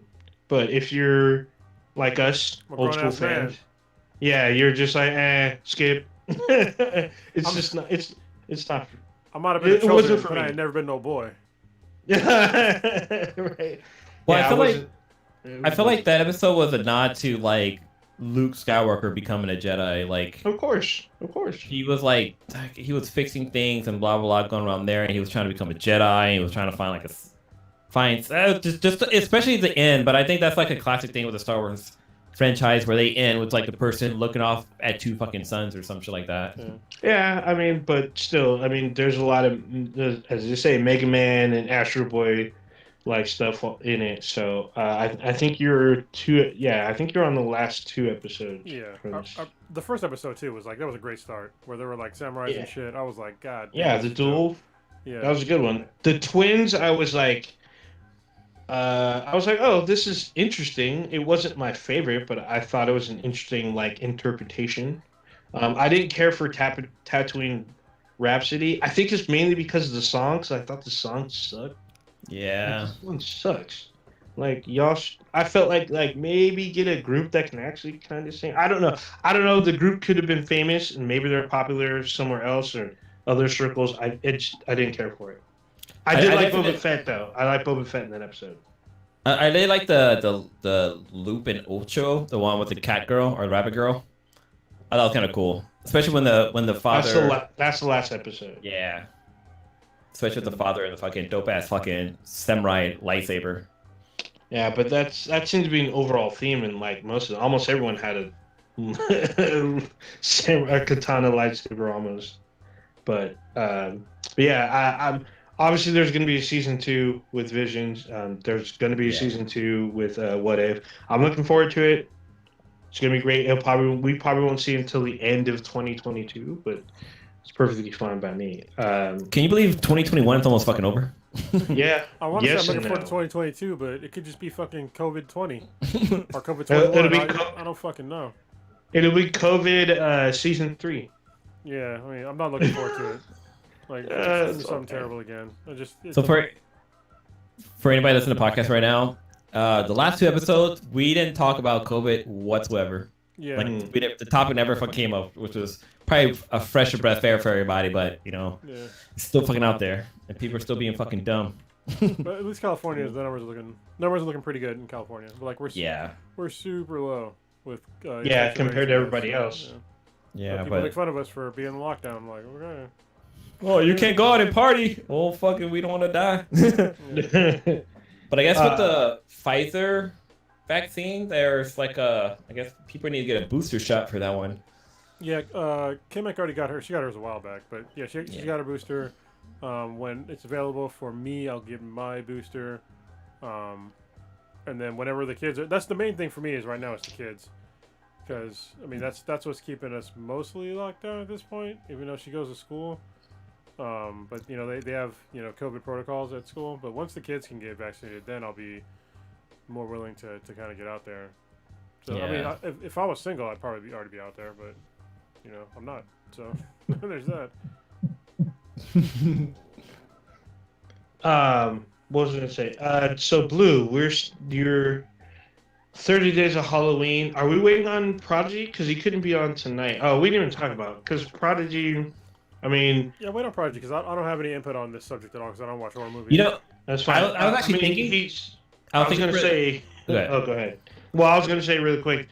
So Prodigy's prime suspect on why Facebook was down, laying low, and then Stitch is brooding on a gargoyle again somewhere. So we haven't found him yet, but he's out there finding people fell in this fucking city. Yeah. Well, I was kind of thinking about since Kronos isn't really into horror movie, we're gonna open it up to people that's in their Discord group. We'll ask them what's their favorite movies, and we'll throw their names on the list. All right. Well, be fair.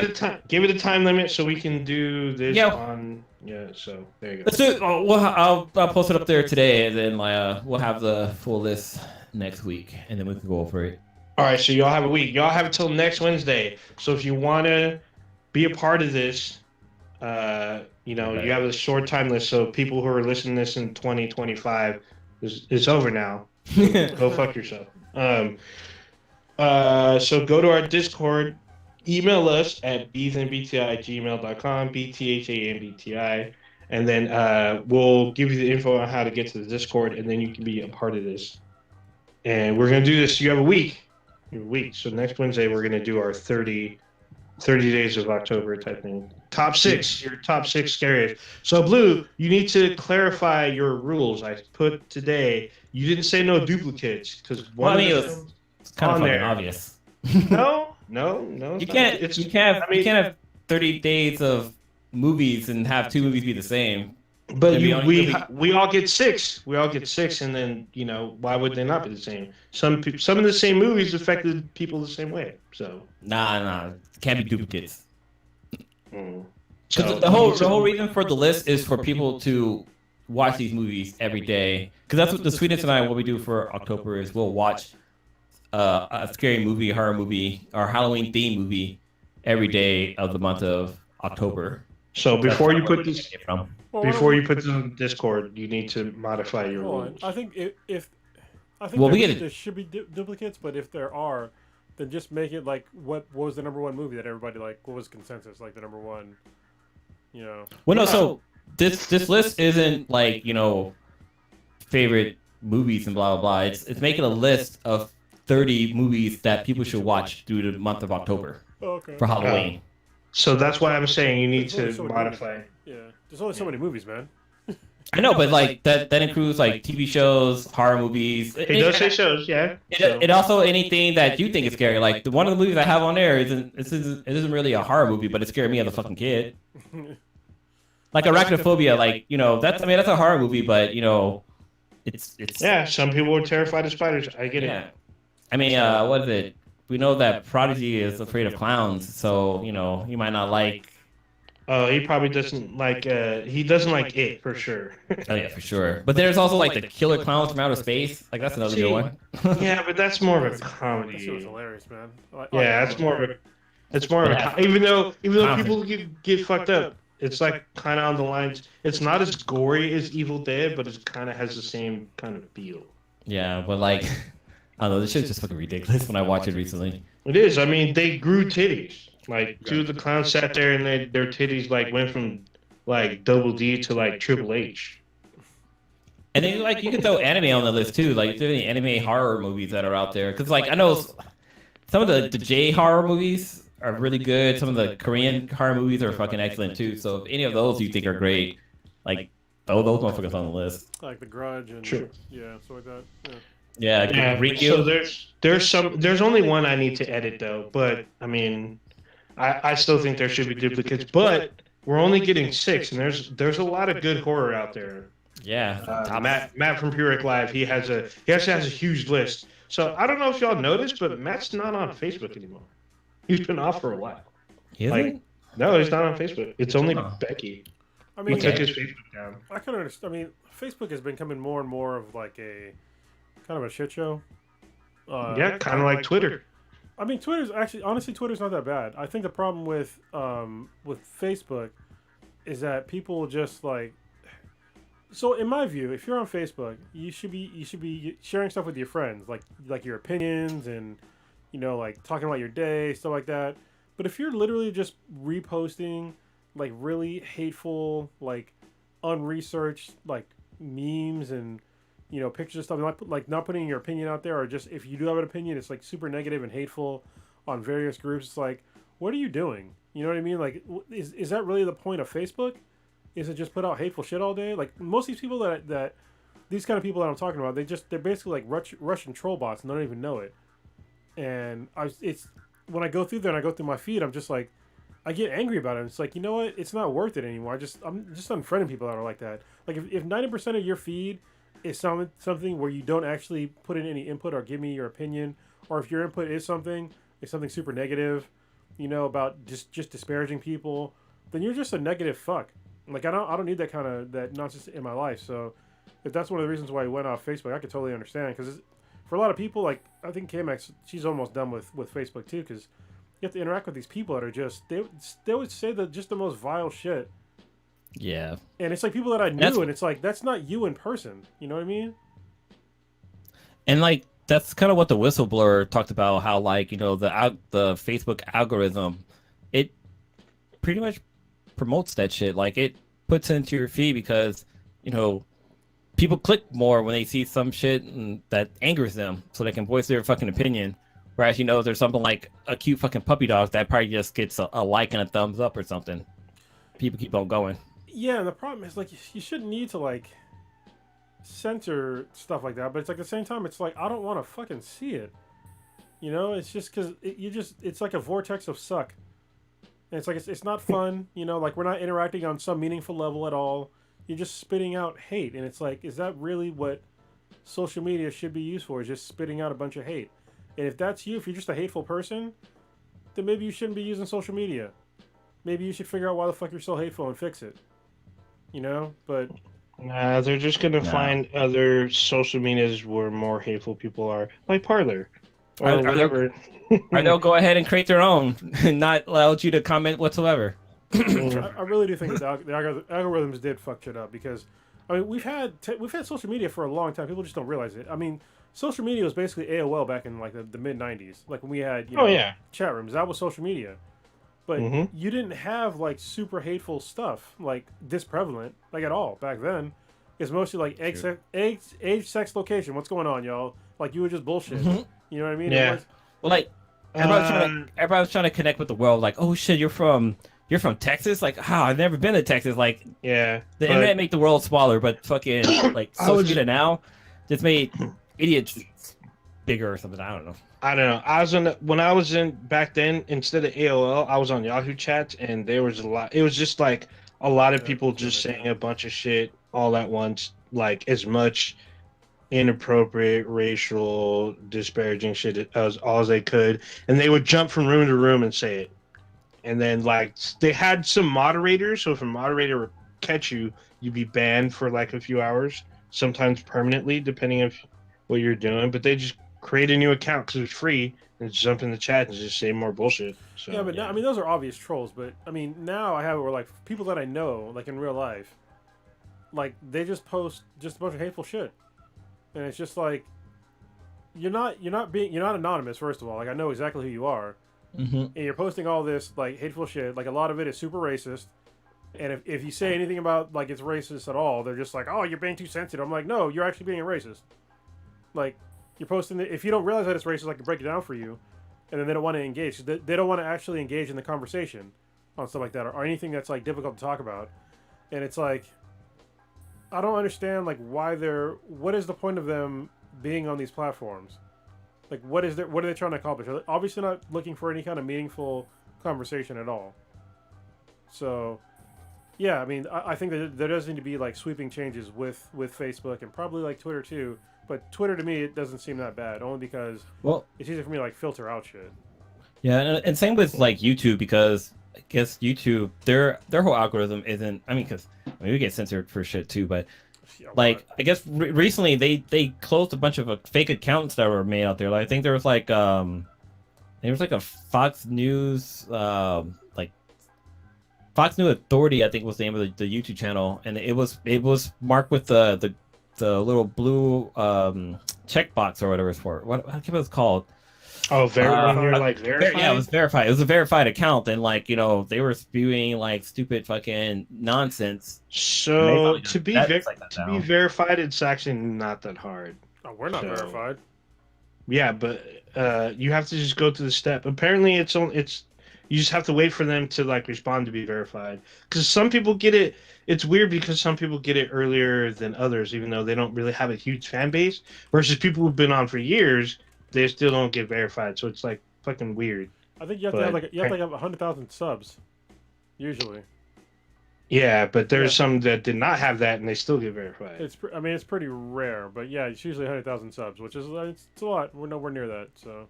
No, but we're working on it. So. Yeah, people need to start grabbing other people's phones and just start fucking.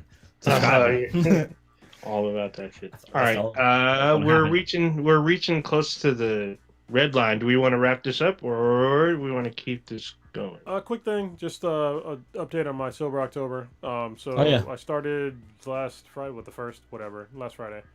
Yeah, it's been interesting. This has been the most interesting Sober October I've done so far. I dropped everything, including caffeine. So, yeah, it was interesting to like work out because I'm used to taking pre-workouts before I work out. So, one thing I noticed is that I'm sleeping better. Finally, I usually, it's weird because I always thought that I slept okay, even though I sleep really light. Like I track my sleep too with like I have a Garmin watch and I have a Garmin Connect to like track everything. And I think there's sometimes where people don't know like their baseline sucks. Just like your baseline of like where you're at. Like just imagine if you were in constant pain and you just got used to it and that was like your baseline. And then all of a sudden like you took some of that pain away. It's like, oh, this is how you're supposed to feel all the time. Like that's kind of like how my sleep was. And it's just like, oh, like I usually never get deep sleep at all. And for the first time since I've had like my Garmin watch, I finally got deep sleep of more than 23 minutes. So holy shit. Yeah, like the other day, it was like 2 days ago, I got almost an hour and 20 minutes of deep sleep. I was like, wow. And I felt it in the morning. I was like, oh, this is nice. And like my overall stress levels, because it tracks my stress, has gone down dramatically. That's nice. I mean, I feel fine, clear-headed. I was doing some easy workouts, and now I'm kind of ramping it up. I still feel okay, I don't miss booze. I mean, I'm definitely going to go back to drinking, so when it's over. But it's been kind of nice. The sleep thing was nice because before, like my previous ones, like I knew my sleep kind of was like I sleep light and without drinking or melatonin or something like that. I would find it hard to fall asleep. But this time I was like, you know what? I'm just not even gonna think about it. I'm not gonna think about taking melatonin or anything else. And I know why I have bad sleep patterns now, and I just thought about like how to fix them, and that definitely helped me like sleep better. Because that's my only main concern with Sober October is like my sleep. But it seems like Sober October is helping your sleep, so that's a plus. That's great. So having good sleep is.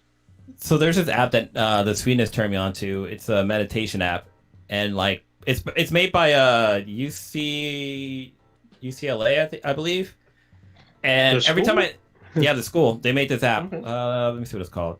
But so basically, like she turned me on to this. It's called UCLA Mindful, and it's basically a meditating app where it helps you kind of meditate or whatever. And one of them on there is to help you sleep. I cannot get through like maybe the first minute of it. Like I'm out. What is it? What's it called again? It's called UCLA Mindful.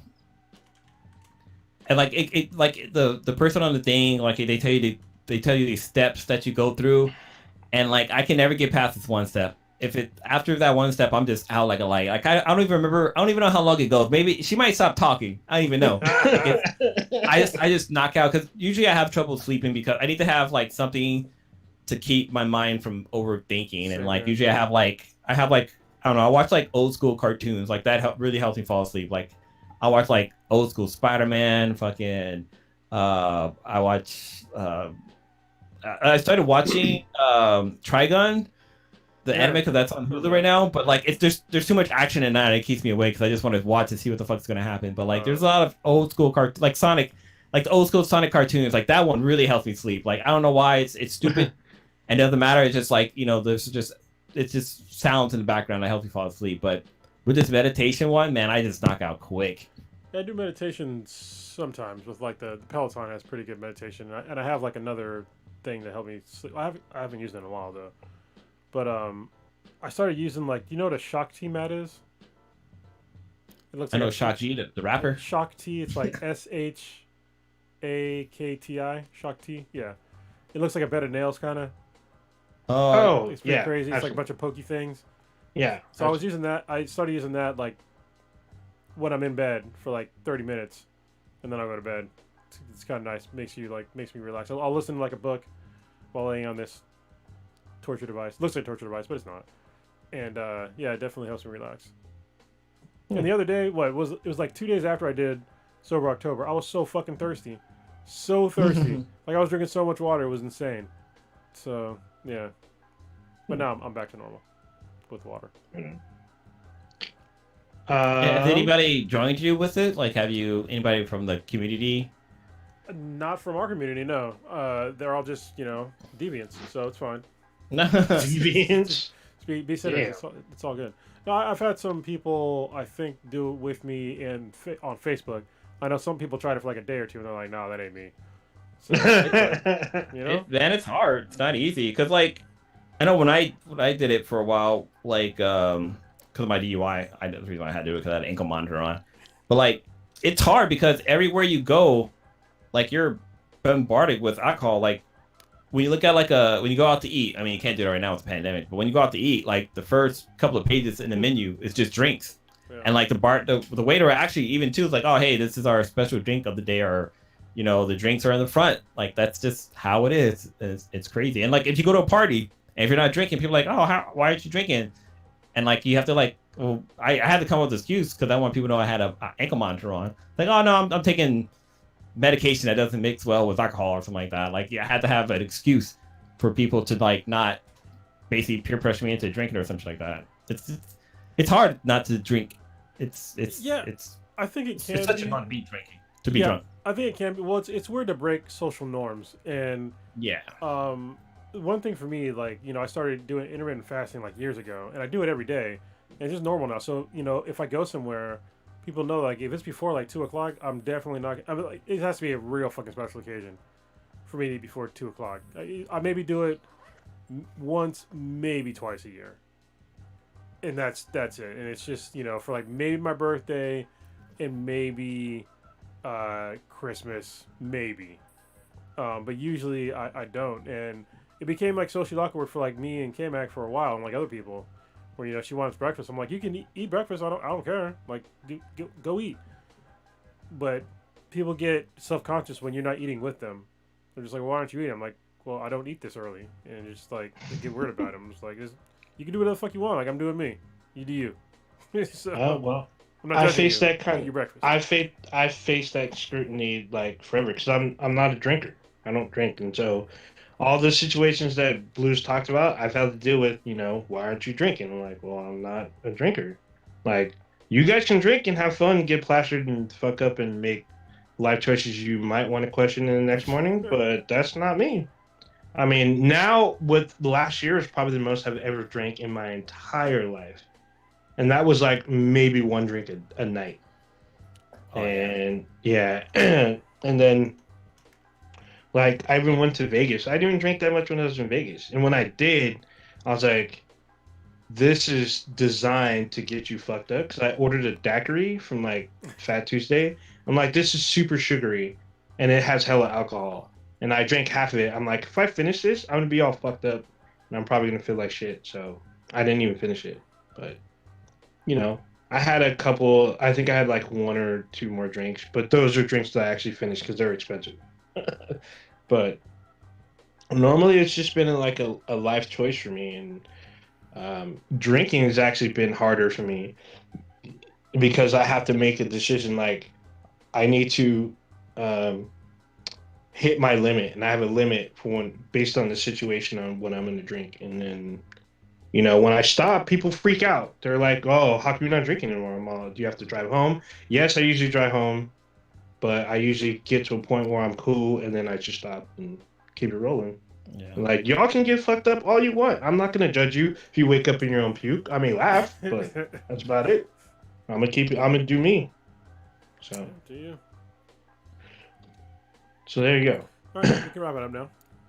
Uh, All right, Blue. What you got going on this weekend? What you looking for, Jack? Jerking off to? Oh man. So everybody knows I have a little son. He's gonna be 7 months soon, and probably like 10 days, 11 days, 11 days. He'll be 7 months. But he actually, his little tooth is popping out. He's getting his first little tooth. Shit. Yeah.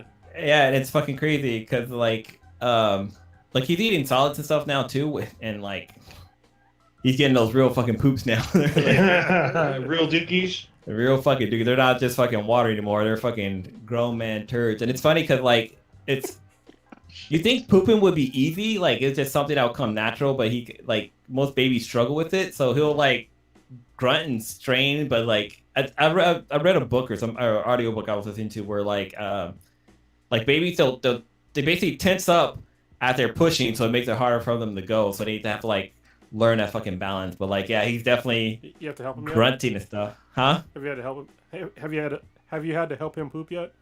Do like the leg thing? When he was little, I did that like the whole little pedal thing, but I haven't done it since he's older. But like, I'll help him like I'll hold him like he likes to stand when he does it. Like he likes to stand up, so I'll hold him up while he does it. And he's like, it's so fucking funny. Riley would do that like when she learned how to walk. She would walk into a corner and then poop. Obviously, she had a diaper on. I'm just saying. Yeah, I get it, but it's yeah, still, just like a poop recorder. But yeah, so yeah, like he's eating solids and stuff like that, which is kind of cool. So we're introducing him to like real food. I feel like a gourmet chef when I'm like making him food because we do what's called baby-led weaning, and basically what you do is you cut the food into like finger foods. So like for like a sweet potato, you'll steam it and you cut it into pieces where the baby can actually grab it and hold it in his mouth and actually feed himself. And he hates when you feed him. Like he wants to do it himself, which is kind of cool, crazy. But like every now and then we'll give him praise too, and like he likes to hold the spoon himself. And if you don't let him hold the spoon, he gets so mad and frustrated. It's like, okay, kid, like here you go, like just take it. And it's interesting because like his grandmother was feeding him. And he just kept like kind of losing his shit because he wanted to hold the spoon, but then like the grandmother didn't want she didn't want him to like the food to go to waste because he'd be like, I mean he'll get some of it in his mouth, but most of it's like on his face. But like he's learning. His aim isn't there yet, but he's figuring it out. We would do the the 2-spoon trick where you let him hold the spoon and then you just feed him anyway. Well, so okay, so that works and not works because he'll drop the other spoon and reach for the spoon that's in your hand. Damn it, you can't trick. Yeah. Right. Yeah, he's fucking. He's all, I see what you're doing. You got a better spoon than me. Give me that. No, because I tried doing that. Like I'll give him a spoon and then like I'll have the next spoon ready with food, but he'll just drop that spoon and like want the one that's in my hand. So it's interesting. But yeah, just him just slowly growing. Like he's in daycare right now, and like he seems to be having fun with that. Like every time I pick him up, he's happy and cheery, and when I drop him off, he's always happy. But we're gonna try to move him into his own room soon, because sleep is critical in his family since we're all going back to work. So I have to like kind of clean out the garage this weekend so that we can move the sweetness and stuff from her room, from her she shack into the garage, and then move Sebi's stuff into his room. But yeah, other than that, I started playing Kina on the PS5. And so far, the game is fucking great. You're like Cron said, you're basically playing a Pixar movie, and it's really cool, and like the visual effects. And one thing I had issues with was with the controls, because I'm not used to having like the triggers be like your action, like your attacks and stuff like that. I don't know, you can change it in the commands, but I'm like, I don't want to fuck things up like later on down the road. Like I need to do something and like everything's kind of thrown off. But I'm just trying to get adjusted to it. But so far, I'm liking it. It's a lot of fun. There's one thing I don't like. Well, there's two things I don't like. The main one though is the double jump. I don't like the mechanic of it. Yeah, it's weird. When you double jump, you kind of like you lose momentum, and it's like why did they do that? Yeah, like if you're jumping forward, you kind of like jump forward, but then you up jump or something like that. It's weird. I wish they would fix that mechanic. It's a small complaint though. And then also, when you're playing on hard, like dodging becomes like a real big deal, especially on boss battles. And sometimes if you don't double dodge, it's a problem. So like, there's like the hitbox area is like really wide for some of the bosses, and so if you dodge once, you think you're out of the way, but like you're not invincible for long enough. After the dodge, you have to double dodge, and it's like you should only have to dodge once, but they're two very minor complaints. But other than that, the games they're really fun. I love when you pull the trigger for the feel that you have with the trigger when you're pulling the arrow back. Have you gotten the arrow the bow? No, I'm only in the first world. Like I'm still with the little kids in the beginning. Oh, okay. Well, when you get the bow, you can like feel the tension on the string. Oh, that's really cool. like on the trigger. It's really cool. You know, it's interesting with the PlayStation because I like turn my PlayStation 5 on for the first time in like maybe a month or two, and I think it's cool that the controllers get updated too. And it's not just firmware updates; like they're actually like I don't know, like system updates on the controllers. Yeah, they update it quite frequently actually. Yeah. Yeah. So does like so does OS and the games. The games get updated all the time. It's crazy. So, Cronus, what you got going on this weekend? Still staying sober, like a simp, but it's all good. It's fun, sort of, I guess. I'm finding new things to do on my Thursday and Friday now that Riley is in kindergarten. So she's in kindergarten Monday through Friday, like 8:30 to like 5:30. So it's a lot. It's like a goddamn work day. Yeah, I'm like, that's a job. Yeah, so on Thursdays and Fridays now, I'm like, I got a whole day now. I can't work out all day, so what am I gonna do? So yeah, I got to figure out like what to do on my days off now that I have them back. But it's also sad because I miss her. So other than that, I don't know. Looking forward to getting out sometime soon. I hope November is next month, which is Riley's birthday, and later on this month is my oldest daughter's birthday, which is kind of cool. Even though I won't be able to see her, but I'll be able to see my brother next month for Thanksgiving, which I'm really looking forward to because I haven't seen him in a long time. Fucking love Thanksgiving. Yeah, and I get to go see Prodigy again because they live near the same area or in the same area. So yeah, hopefully I'll do a podcast and we'll be together again. So yeah, that's all I got. Go ahead, Ninja. Right on, for sure. For me, I am going to be jumping on this Battlefield 2042 beta. Last day's today, right? No, so early access was yesterday, and then the beta opens for everyone Friday. So on Friday it's open for everyone. It's only for 48 hours, I guess. But if you pre-order the game, then you can play now, and you can play from Tuesday to Sunday or Monday, I guess. And then everyone else, you just have to play Friday to Sunday. So I'm just going to do the Friday to Sunday. I'm not going to do a digital copy of the game or whatever. I'm just going to I already pre-downloaded. So you can download the demo already. You can watch people on Twitch, which we've been kind of dry on Twitch recently. So I'm going to try to do the beta this weekend on Twitch. I'm going to try to put as much of it as I can out there. So I'm looking forward to this game. I'm hoping it's good. I've seen some people play. They look like they're having a lot of fun. It looks like it's there's a lot of stuff in there. There's like a grappling hook that you can use in the game, but it looks like it actually works, unlike Call of Duty, Advanced Warfare, whatever. I've been playing a lot more Star Wars Squadrons because I've been needing a Star Wars kick. And then I'm just going to try to finish this Squid Game because I'm so close to the end.